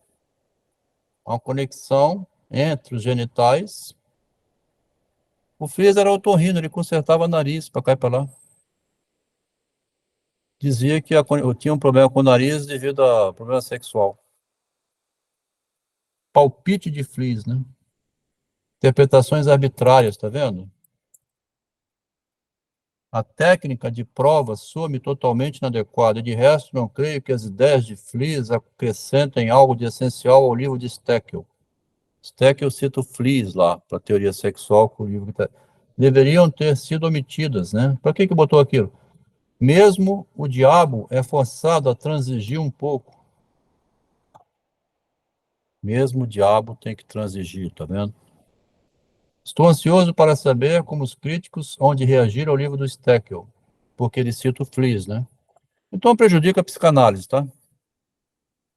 Tenho de comentá-lo para esse Medicines Clinic, Broiler para o... e vai. É forte a impressão de que a teoria foi anexada. Ele usa um termo da política, tá vendo? Militar, né? Anexou a Alemanha.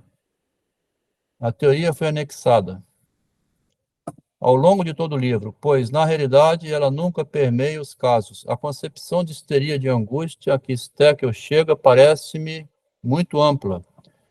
A julgar por alto, equivalentes da ansiedade jamais deixam de ocorrer, em posição de realce em qualquer caso de histeria. Tá? A ansiedade vai aparecer em qualquer caso de histeria. Mas ainda não entendi muito bem o que ele quer dizer, o Steckel, no livro dele, né? Conto definitivamente com a sua vinda a Zurique em meados de setembro, né? Vai chegar lá o Freud, as perguntas a lhe fazer se amontoam. Prefere ficar comigo na minha casa ou ir para um hotel? Que na casa dele, que seria lá no Burgose, né? O médico é hospedado dentro... O médico mora dentro do manicômio. Tenho bastante espaço e o senhor não estará incomodado, etc. Freud vai responder 2 dias depois, 13 de agosto. Ansioso, né? Mandou o caso Hans para o Jung ler. Caro amigo, obrigado pela presteza de sua comunicação. Como não é possível registrar a encomenda daqui para a Suíça, eu não tinha prova de haver mandado o pacote. Quanto à leitura, não se afobe. Temo que ela seja penosa em manuscrito. Leu o caso Hans, escrito à mão pelo Freud. Mantenho-me na expectativa ansiosa da visita a Zurique no Burgose e aceito prazerosamente o convite de hospedar-me em sua casa. Suponho que, na ausência de sua pequena família, e não será um estorvo, tem em mente vários planos, antes de tudo, dissipar o ressentimento fadado a se acumular no decurso de um ano entre duas pessoas que se exigem muito, obter do senhor algumas concessões pessoais e discutir certos pontos em profundidade. Por isso, não estou preparando nada. Ele quer dissipar ressentimento, estando com Jung. A Jung aperta a minha mão, né? Nós somos amigos. Meu propósito egoísta, né? Que confesso francamente, é persuadir você, Jung, a continuar e completar meu trabalho, aplicando às psicoses o que eu inicialmente desenvolvi com as neuroses. Olha o que o Freud fala aqui, Juliana. Você está acompanhando? Tá aqui. Olha só o que o Freud está falando aqui para o Jung. Meu propósito egoísta, né? Viu, Juliana? Meu propósito egoísta, vou falar logo na sua cara, tá? Vou confessar francamente, Juliana. É persuadir você a continuar e completar o meu trabalho assim que eu morrer, tá? Aplicando às psicoses o que eu descobri para neuroses. Com meu caráter forte e independente, com o sangue alemão que o capacita, com seu caráter, né? Com o sangue alemão que capacita você, Jung, a atrair a simpatia do público mais rapidamente do que eu, o senhor parece mais indicado que qualquer outro que eu conheço para levar essa missão a cabo. Por isso que eu quero ler o livro daquela moça lá que falou do briga de Freud e Jung. Aqui o Freud está entregando tudo na mão do Jung, né? O Freud está designando o Jung como herdeiro dele, para estudar e aplicar lá no manicômio o que eu estou aplicando aqui na cidade. Além disso, eu gosto muito do senhor, mas aprendi a subordinar esse fator. Permita-me recapitular nosso programa. De 1 a 15 de setembro, o senhor estará, de 15 a 26, estará no Burgose, exposto à minha visita. Eu tencionava chegar no fim e tal. Aí combina as datas, né? Subscrevo nos detalhes, mas não no todo, sua crítica ao livro de Steckel. Não tendo espírito crítico, ele permite que todas as distinções se fundam. O jornalismo deu-lhe uma tendência incorrigível de se contentar com aproximações. Aqui é uma tese da Juliana, né? Quem mexe com jornalismo vai agrupando tudo, né? As análises de sonho que faz som ou parecem ser arbitrárias, desde que a ele propus a histeria de angústia, devo manter uma ansiosa vigilância sobre todo o material em que a ansiedade ocorre por temer que o rotule logo de histeria de angústia. Comenta, então, o livro de Steckel, rapidamente. Contrapõe a opinião de Jung, né?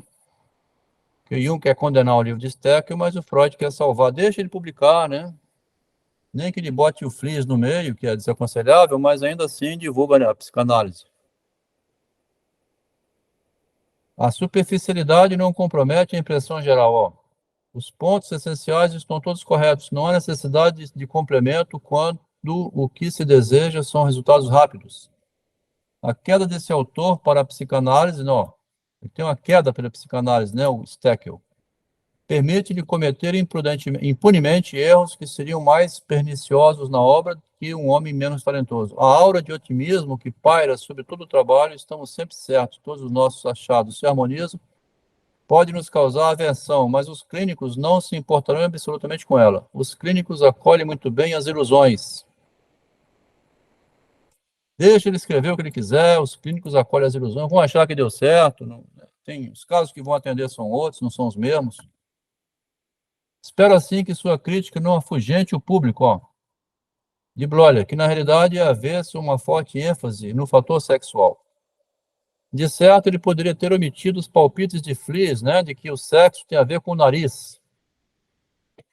Mas eles o impressionaram, os palpites de Flies. Com efeito, são impressivos, causam impressão, se bem que difíceis de provar. Desde meu rompimento com Flies, deixei naturalmente de tentar influenciar os outros em relação a Flies, seja contra ou a favor de Flies. E nem assim, para falar a verdade, tornou-se mais fácil formar uma opinião contrária.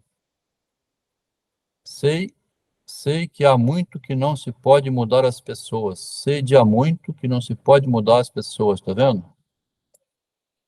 O Flies veio com opinião própria, né? Ou qualquer outro. Ou Steckel, ou o próprio Jung, né? Não dá para mudar ninguém, né? Pessoa mesmo que muda a si própria. Todos têm em si alguma coisa que vale a pena. Devemos nos contentar com trazer essas coisas que valem a pena para fora, né?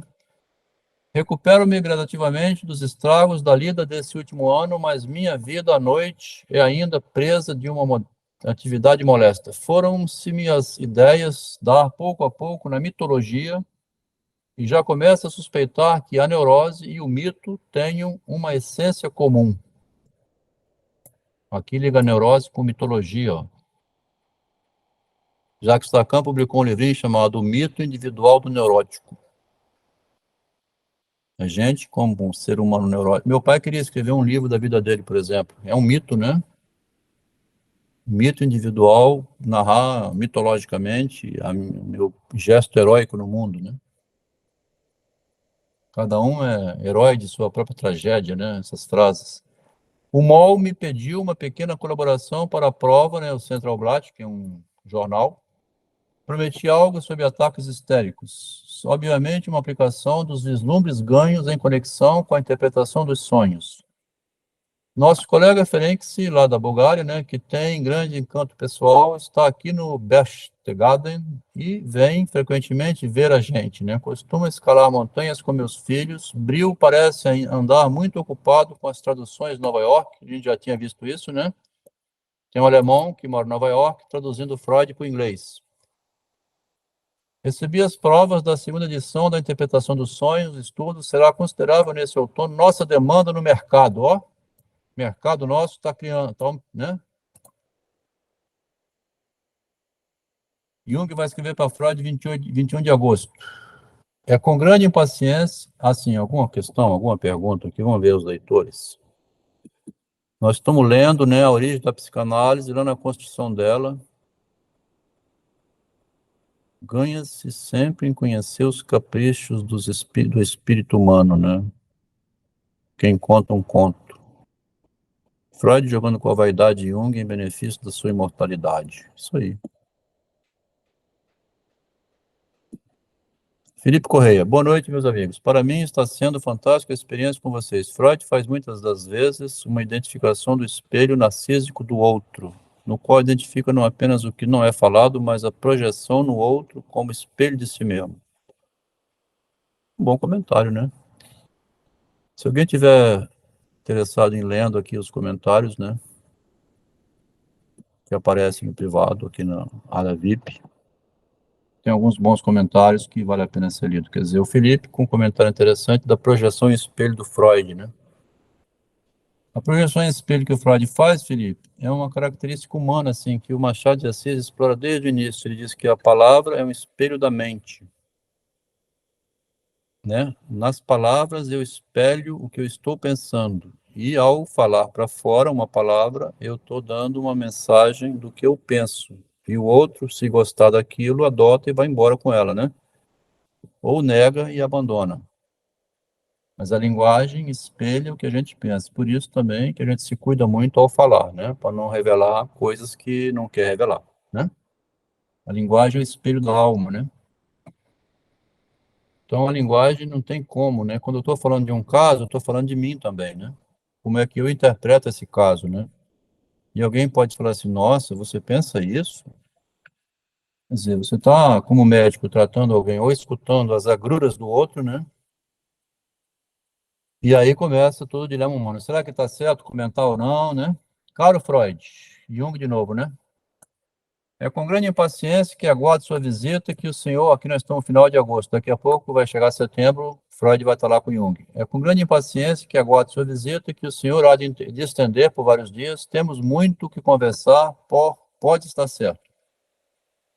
Devo estar em casa de 8 a 28 de setembro. Venha quando lhe for mais profícuo durante esses 20 dias, de 8 a 28. Podemos contar com a paz, pois hei de evitar toda e qualquer intrusão que seja uma ameaça para nossas sessões. O professor Bloiler nada tem contra a sua visita, né? Porque ele vai lá no Hospital Bogoso, né? Pode vir. E se algo tem a favor, não há quem saiba, muito menos ele. Não é preciso, assim, se preocupar mais. Ele é extremamente obsequioso e educado o tempo todo e há de ficar de fora para nos garantir um complacente ambiente tranquilo. O tom inequivocamente venenoso dessa frase, né? Ao mesmo tempo que fala, diz que tem um veneno nessa frase aí, ó. Vai ficar de fora para... Sensei, Hum. um pouco técnico, mas interessante. Você falou para a gente ler da área VIP, Ah, tá. aqui do Felipe Correia. Ele disse, boa noite, meus amigos. Para mim está sendo fantástica a experiência com vocês. Sempre é, né? Brincadeira. Ponto. Freud faz muitas vezes uma identificação do espelho narcísico do outro, no qual identifica não apenas o que não é falado, mas a projeção no outro como espelho de si mesmo. É um pouco óbvio, né? Pra gente tá lascando assim, né? Nesse tema, mas é interessante. Valeu, Aí, Felipe. tranquilo. Então, ainda agora estou tratando de um caso de histeria de angústia. Aqui quem escreve é o Jung, né? Jung tratando de histeria de angústia. E vejo que o problema está longe de ser simples e que o otimismo de Steckel encobre um número infindo de dificuldades. Excetuando-se isso, tenho perfeita noção do valor do livro do Steckel. Então aqui, meio que nas entrelinhas, ou ao mesmo tempo também nada de entrelinhas, está bem claro, né? O otimismo de Steckel encobre um número infinito de dificuldades. O Freud tinha acabado de elogiar o Steckel e o Jung está aqui dizendo que o Steckel não serve, né? Então, as divergências tem, né? Recebi recentemente a visita de professor Alfred Meyer, do Instituto Patológico Estadual de Nova York, então um americano lá com ele, né? Muito inteligente e lúcido, está totalmente do nosso lado a despeito do problema da toxina na demência precoce. É anatomista, ainda agora recebi algumas separatas de outro aqui, né? Então, tá dizendo que a psicanálise está difundindo, né? Minhas férias, graças a Deus, começam ao anoitecer de amanhã. Então, ele vai entrar de férias, tal. Mais uma cartinha do Jung, agora já em setembro. Caro Freud, cheguei ontem das férias, meio cedo demais para meus sentimentos subjetivos. Ainda assim, as férias devem ser de uma ligeira recuperação e o ânimo para o trabalho se renovou em parte. O ímpeto, contudo, é insuficiente. Espero que minha última carta, escrita há uns 18 dias, tenha chegado normalmente às mãos. Ele se preocupa com as cartas, porque nas cartas tem comentários técnicos, assim, né? Concordo com o Steckel, discordo com o Steckel. Então, se uma carta extravia, é um problema. Envio esta para Viena, porque não sei seu endereço na Inglaterra. O Freud tinha viajado, né? Na volta, encontrar o Jung. Avise-me, por favor, sem demora, quando pretende chegar. Gostaria de ajeitar tudo para me envolver o mínimo possível com a clínica e não trabalhar feito um burro durante sua visita. Anseio por conversar de novo em paz com o Senhor, pois desde que o visitei em Viena no passado, muita coisa mudou, muitas são as novidades e considerável progresso feito. Por mais difícil que fosse digeri-lo, Gross me fez, a esse respeito, como contraste, um grande bem. Então, eles encontraram em setembro do ano anterior, né? Em setembro, não, um pouco antes, 1907, e já avançou muito em um ano a psicanálise, né? Conversar com Gross, malgrado toda a aspereza, é incrivelmente estimulante. A falta que isso me faz é imensa. Desde então, só uma vez tive a sorte de conversar com um homem de fato inteligente. Porque ele disse lá em cima, a gente lembra, né, que o Jung, que o Gross tinha comentários analíticos para o Jung. Ele disse que nunca fez tanta análise tão bem feita do que fez com o doente Gross. Acho que já falei de suas opiniões radicais Adelmo. em uma carta. Nem fala. Adelmo, o Gross, aí no caso, ele já tinha fugido da internação? Ou ainda não? Aqui já, né? A fuga do Gross, foi bom você falar, né? O Gross fugiu com medo do Jung. Fugiu do Burgos e a esposa dele mandou uma carta para o Freud, ver se o Freud encontrava outra clínica psiquiátrica para internar o Gross, o marido dela, né? Ele não queria mais ficar internado onde estava o Jung. Essa carta aqui já está na frente, né? Esse episódio aconteceu, aqui nós estamos em setembro, lá para junho, pouco antes. É bom você falar que depois a gente pode voltar lá para dar uma olhadinha. Vamos avançar um pouquinho, depois a gente volta, então. Aqui diz assim: então, por mais difícil que fosse digerir o Gross, né, assimilar o que ele quer dizer, porque o Gross era muito inteligente, ele contrapunha aos argumentos do Jung argumentos mais inteligentes do que o do próprio Jung, né? Então, o Jung vai dizer, na verdade, o Gross me analisava. Acho que já lhe falei de suas opiniões radicais em minha última carta. Bloiler é difícil suportar a longo prazo. Os infantilismos, todos nós somos, né? Porque quando a gente é obrigado a esconder e não falar claramente, de modo claro e distinto, a gente fica parecendo meio criança, tem que ficar rindo, fazendo careta, evitando de dizer. O infantilismo humano, a minha cunhada, irmã da minha esposa, falou assim: nossa, esse Adelmo parece um bobão, né? Porque você tem que ficar escondendo, você não pode, né? Os infantilismos, né, que demonstram são intoleráveis. Infantilismo de Bloiler, né? Porque ser obrigado a fingir, fazer brincadeiras que parecem infantis, né? Que demonstram são intoleráveis. E é por meio de substituições, naturalmente, que dissimula os complexos, tá vendo? Faz piadinhas sem graça, substituições, para dissimular a dificuldade de dizer as coisas direto, né? Condição humana nossa é essa, né? Você tem que fazer parecer meio otário, brincadeira sem graça, né?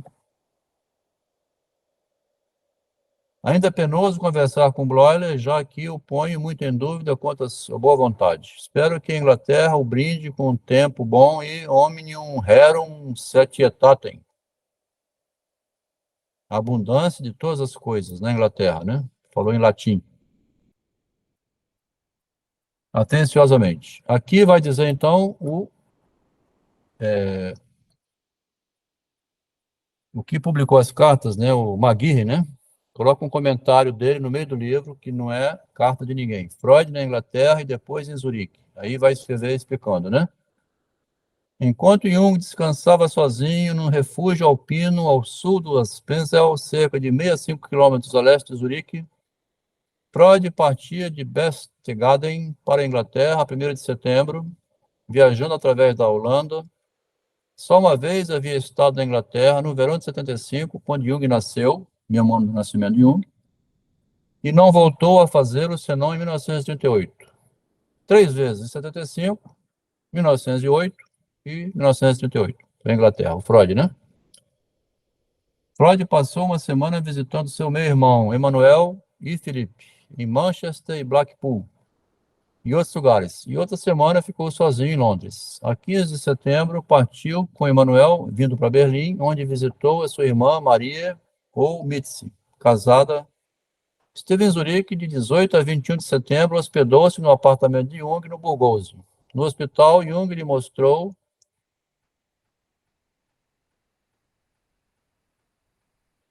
a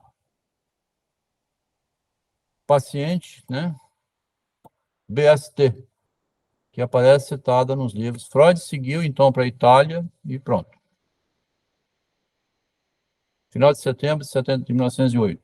23 de setembro. Com meus melhores agradecimentos pelos dias felizes em Zurique. Outra cartinha. Meu querido amigo e herdeiro. Aqui começa, tá vendo?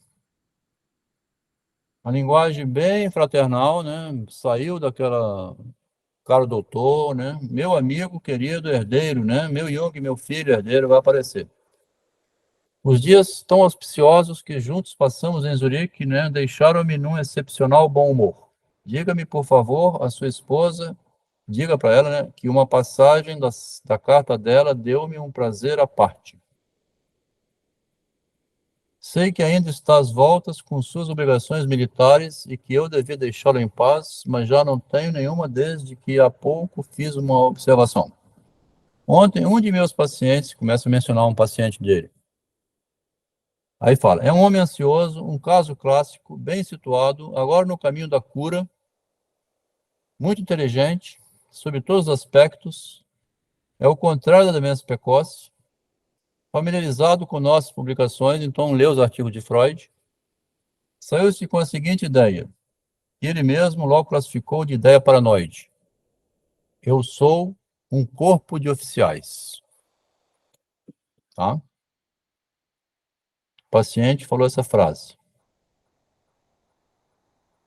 Não soa isso tal qual fórmulas de sua paciente. Número 2. A psicologia da demência precoce, né? Uma paciente que tem lá no livro. Então ele diz, não é nada paranoico, mas você citou uma paciente que falou isso, né? Uma frase desse tipo, no seu livro Demência Precoce. Então, vê a disputa que tem entre os dois? Enquanto você diz que uma paciente que fala isso tem problema de demência precoce, ele não tem nada de demência precoce. Eu sou um corpo de oficiais. Vamos ver que frase é essa. Não sou isso tal qual as fórmulas de sua paciente que nos encontros de Salzburgo o senhor declara diferirem fundamentalmente de casos de histeria e neurose obsessiva? A explicação está aqui. Então ele vai dizer por quê, né? O rapaz não se tornando oficial, conheceu um fracasso do qual muito se ressente, e esta é a sua compensação. Vamos ver o fracasso dele. O significado primeiro é que ele é um corpo de oficial, porque o pai sempre lhe disse que era inadequado para outra profissão, e que depois que é tão bonito como só um oficial pode ser. Era de fato um rapaz bonito e a desgraça dele foi a beleza. Tá? Estragado em casa, esperava subir no exército graças apenas à sua boa aparência. Nada poderia dar errado. Estava certo de ser o queridinho de todos. E, a princípio, ao que parece, foi o queridinho de todos. Por outro lado, ele é uma... Olha o nome aqui, que horroroso. Puta de soldados. Número 3, né? Tradução. Então, parece que... Número 3, né? A frase, né? Eu sou um corpo de oficiais, né? Tá vendo? Puta de soldados. Um catamito, né? Homem afeminado, de oficiais. Logo depois, fez declaração normal. Todo o corpo de oficiais pode comer o meu que apenas requer uma projeção e uma mudança de sinal para exprimir a correta ideia paranoide de perseguição. Obviamente, o caso está cheio das mais perfeitas fórmulas de condensação histérica. Corpo efeminado, condensação histérica, né, no meio de oficiais, homem bonito demais. Temos aqui o encadeamento de ideias em processo de regressão como preparo para sua expressão e sintomas. O corpo de oficiais, aí ele vai dizer, cordes, haveria de levá-lo a sintomas cardíacos. Então, o paciente tinha sintomas cardíacos, corpo de oficiais, aí o Freud é ligado à linguagem, né? Fica tentando tirar sempre pelo lado da palavra. Corpo de oficiais, cordes, cardíaco. Mas devia ser mais, era medo, né? Tá vendo aqui, Márcia, como é que é interessante a conexão?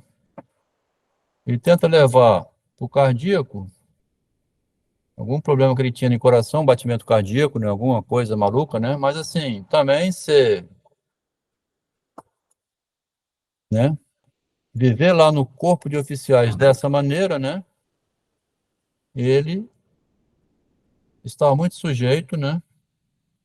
A um problema psicológico também da imagem, né? Como é que esse pessoal todo me vê nesse meio, né? Como um homem efeminado, né? É sempre o problema da imagem. Totalmente, né? Quer dizer, vai bater no coração, né? Porque ele diz, bate no coração, mas o Freud tenta derivar, assim, para questões de linguística. O Freud, nessa fase, ele era muito, assim, tenta desmembrar as palavras, para um lado em que a analítica seria linguística apenas, e termina em sintoma cardíaco, né? O próprio título daria nome à doença, então, né? Se é corpo de oficial, cordes, sintoma cardíaco, né? E não, assim, o medo dele, quer dizer, o coração bate apressadamente, ou ele pode ter um infarto, porque ele está apavorado assim também. Agora, como é que estou me vendo aqui na corporação, tá? Há, em outras palavras, uma paranoia inconsciente que na psicanálise tornamos conscientes. Sua desconfiança de que na análise guiamos os pacientes de histeria no caminho da demência precoce encontra casualmente, neste caso, uma confirmação magnífica. Então, o Freud quer dizer, o paciente histérico está no caminho de tornar-se um demente precoce, ele está quase enlouquecendo.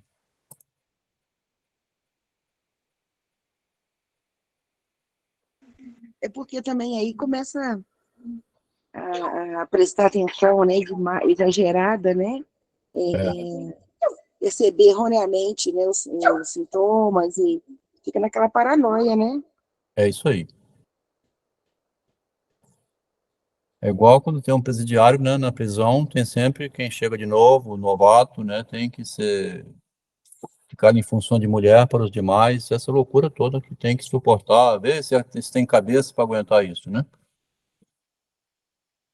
Mas o Freud diz, então, que tem uma questão de histeria que vai levar para a loucura da demência precoce, uma interpretação que nós estamos lendo assim, lá antes do narcisismo, ele tentava levar sempre uma raiz desse tipo, né? Uma raiz anterior que não fosse vinculada à perturbação mental com o doente imaginário lá de Molière, né? Que o Machado pegou no início. Tenho também oportunidade de estudar no momento um caso autêntico de demência precoce. Uma moça muito inteligente e, por enquanto, uma transferência enorme. Sexta-feira passada à noite, seu chefe nos visitou com a esposa dele, né, o Broiler. Ele é, sem sombra de dúvida, o mais suportável dos dois. Foi tão amável quanto a rigidez lhe permite. Frase sempre em duplo sentido, né? As frases em duplo sentido são terríveis, né? Ele é muito amável, até o ponto que a rigidez permite.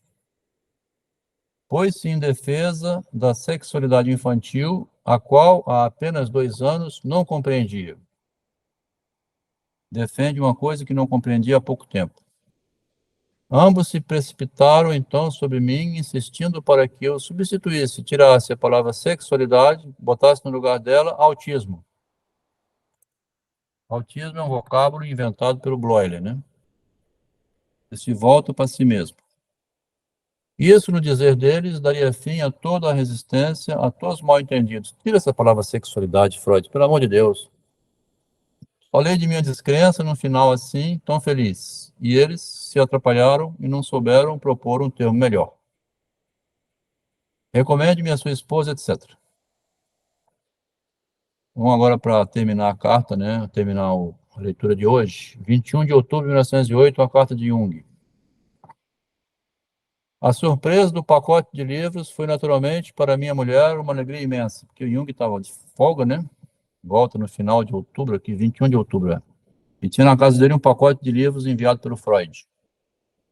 Vejo por sua carta que ela já lhe agradeceu devidamente. A Emma Jung, né? Correspondia com, tinha interesses no desenvolvimento do Jung na psicanálise, e ela se correspondia com o Freud. Diferente da esposa do Freud, que nunca aparecia, a esposa do Jung estava sempre junto, né?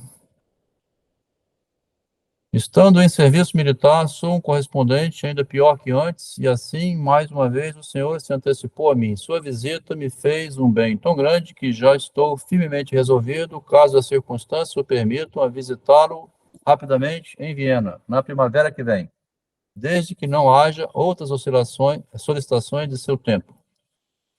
Muito obrigado por me falar a respeito dessa ideia paranoide.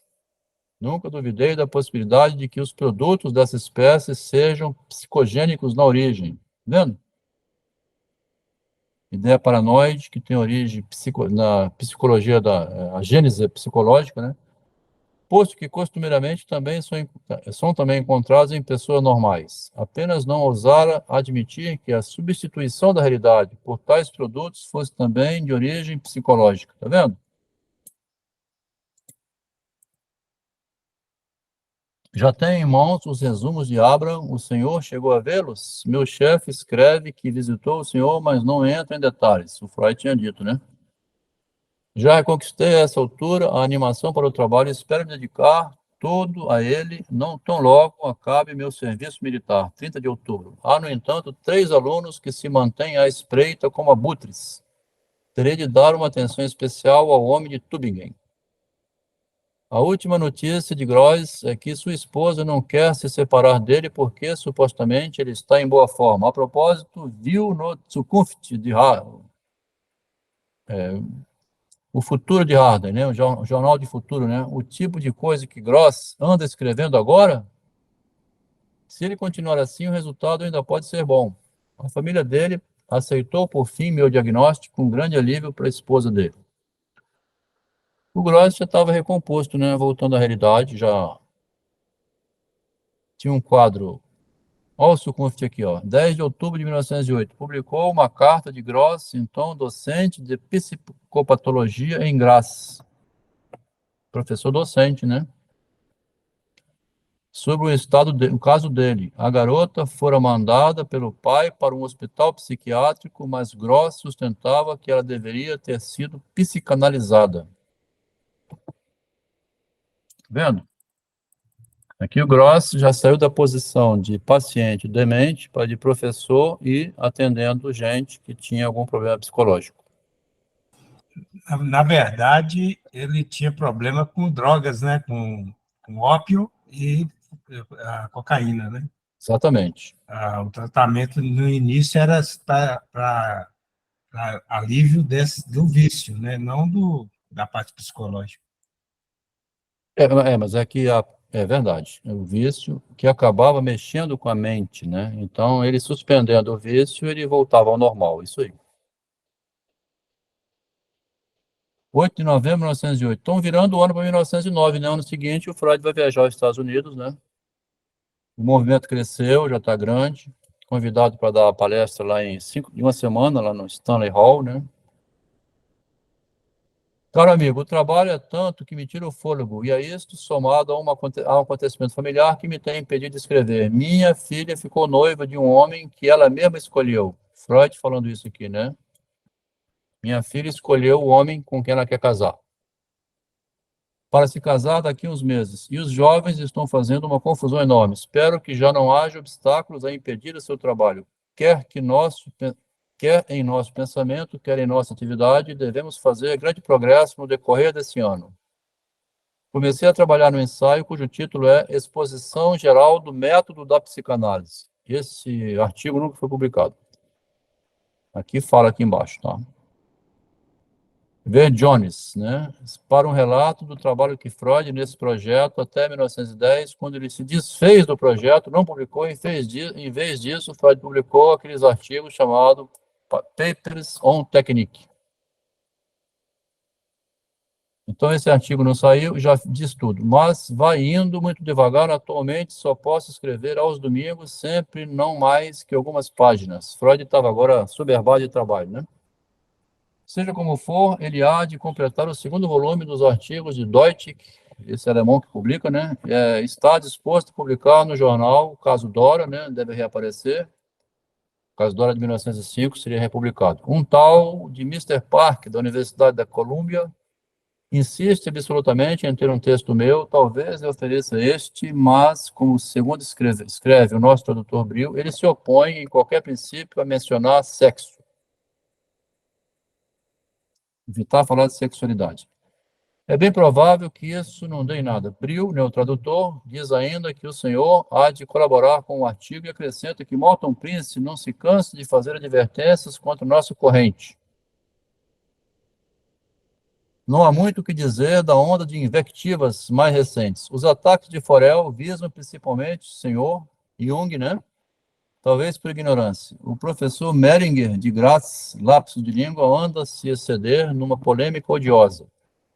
O livro de mal que ficamos de discutir em nossa próxima quarta-feira é desonesto e incompetente. Do lado positivo, já posso anunciar que a segunda edição da Interpretação dos Sonhos, na primeira de 1900, da qual tem um exemplar sobre a mesa, lhe chegará às mãos em poucos dias. Em 1908 estava para sair a segunda versão.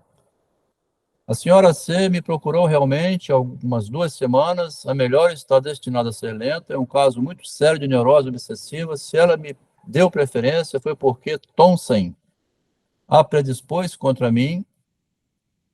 Quando Thomsen falou mal do Freud, a mulher buscou o Freud, dizendo que o tratamento comigo só iria agravar o estado dela. Isso vai atrapalhar para a necessidade de punição que tem. Fala, Freud. Essa parte são as cartas, né? Essa parte da interpretação de sonhos. O que aconteceu? Ele está falando aqui porque o livro foi publicado para acrescentar as novidades que surgiram depois de 1900, que o Freud publicou em 1905, o caso Dora e o Teoria Sexual Infantil, né? Os 3 ensaios sobre a teoria da sexualidade. Então, ele atualizou a interpretação dos sonhos para entrar material novo, né, na edição nova. Isso que ele está falando. Agora, o gozado aqui é assim, tem uma senhora Frau C, né?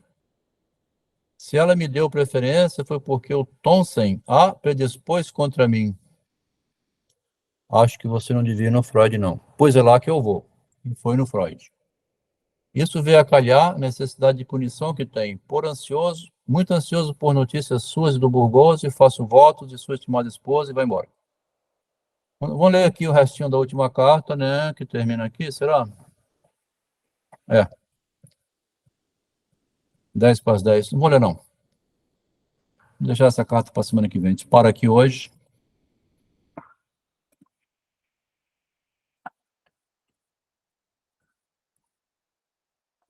Vamos para o 13, né? Semana que vem. Alguém quer fazer algum comentário? Nossa leitura. É uma leitura cansativa, mas para quem tem paciência e está interessado em conhecimento,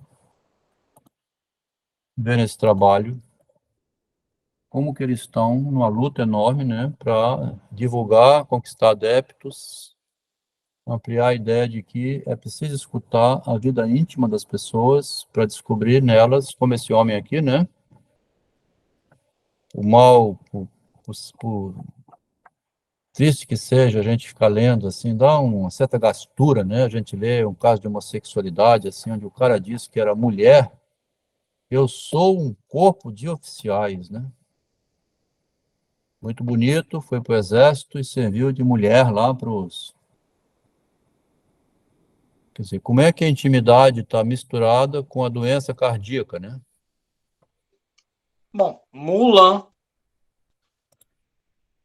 História bonita de Mulan. Como que a intimidade e a doença cardíaca está ligada a uma série de consequências que ele confidencia para o médico, tá? Então, aquela doença no coração que ele tinha, ou um ataque cardíaco, ou o câncer que fez por dentro, é tudo o quê? Comportamento psicológico não confessado ao analista, né? Ao psicólogo. E alivia falando porque você entrega seu crime e aí falou para alguém, reduz a ansiedade, a palpitação cardíaca, reduz a insônia, e você tem menos medo da realidade, porque falou para alguém, né? Alguém é alguém da realidade, né? Se lá em cima tinha dito que omitir fragmentos da realidade obriga a ficar incompreensível, se você expõe esse fragmento que omitiu, você então entrega, né, o que você vem fazendo, te apavora e alivia de morrer ou enlouquecer. Tá? Eu sou um corpo de oficiais, né, uma coisa paranoica, né?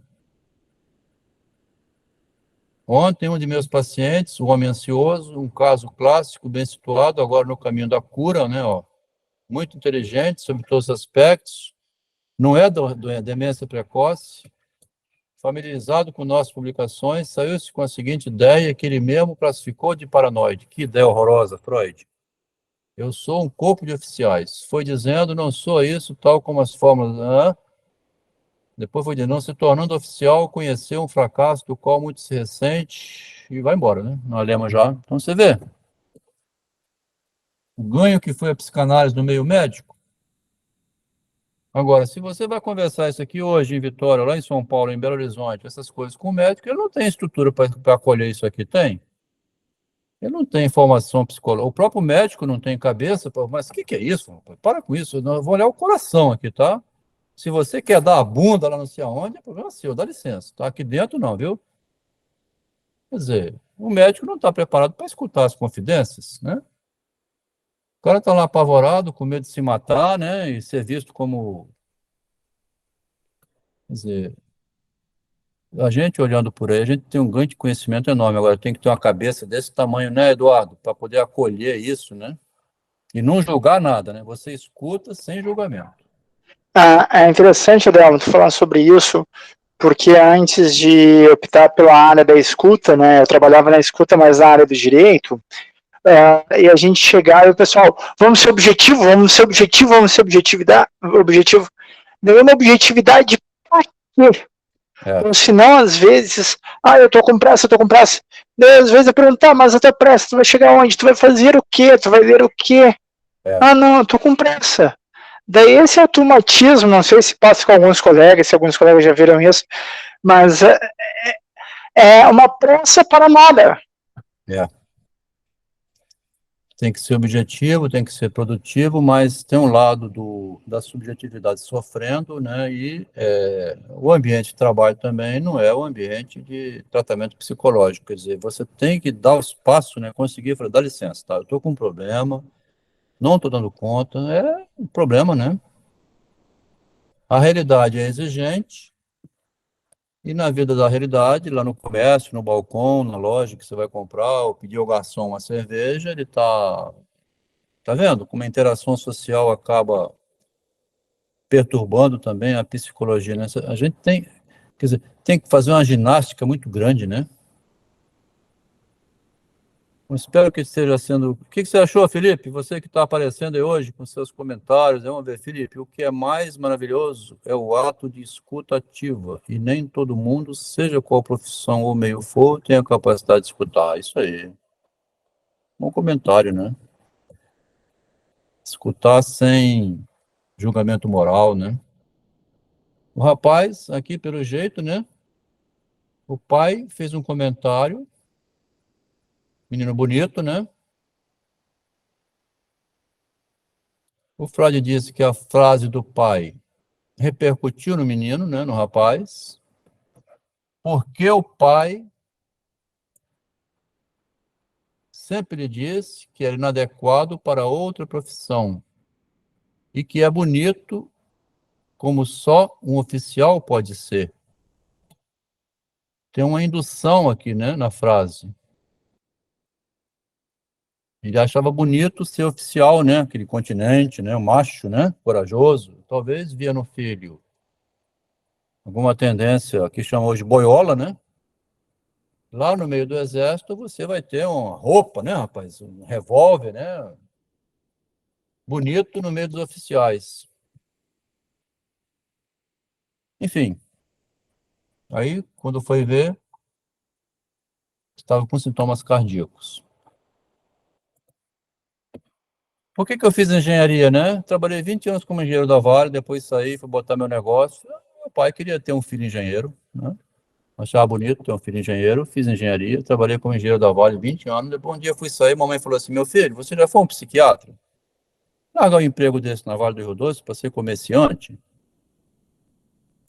Então, tem as induções que você atende aos desejos dos outros, porque também é bom a gente ter um filho engenheiro.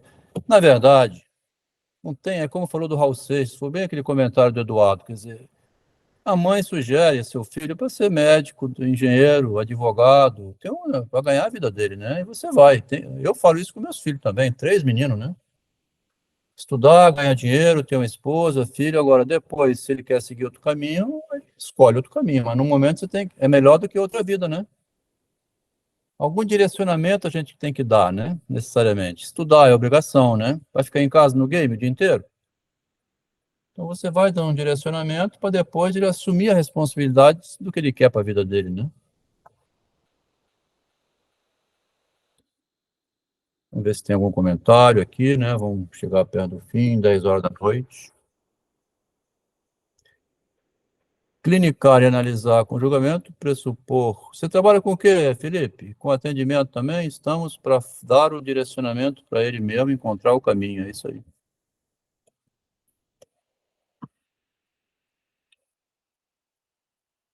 Aqui, aos pouquinhos, tem gente que não é da área da psicanálise ou da psicologia. Eu sou gestor de RH. Isso aí. Loucos por Literatura trabalha com aula, né? O Ricardo com direito. Loucos por Literatura, ninguém ensina ninguém, mas pode sugerir e ser um exemplo. É isso aí. Juliana está fazendo faculdade de letras. Ganho o trocado dela. Excelente leitura. Valeu, Ricardo. Então, Rogério está se formando aí, fazendo um curso de psicanálise, né? Estudando faculdade. Eduardo está interessado na filosofia clínica. Já que o cara não fala, eu vou falando aqui. E o colega Freud Rodrigo, né? Mexe com arte, com música, né?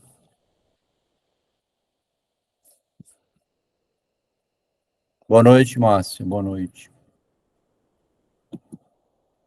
Encerrando a gravação. Boa noite, Lucas.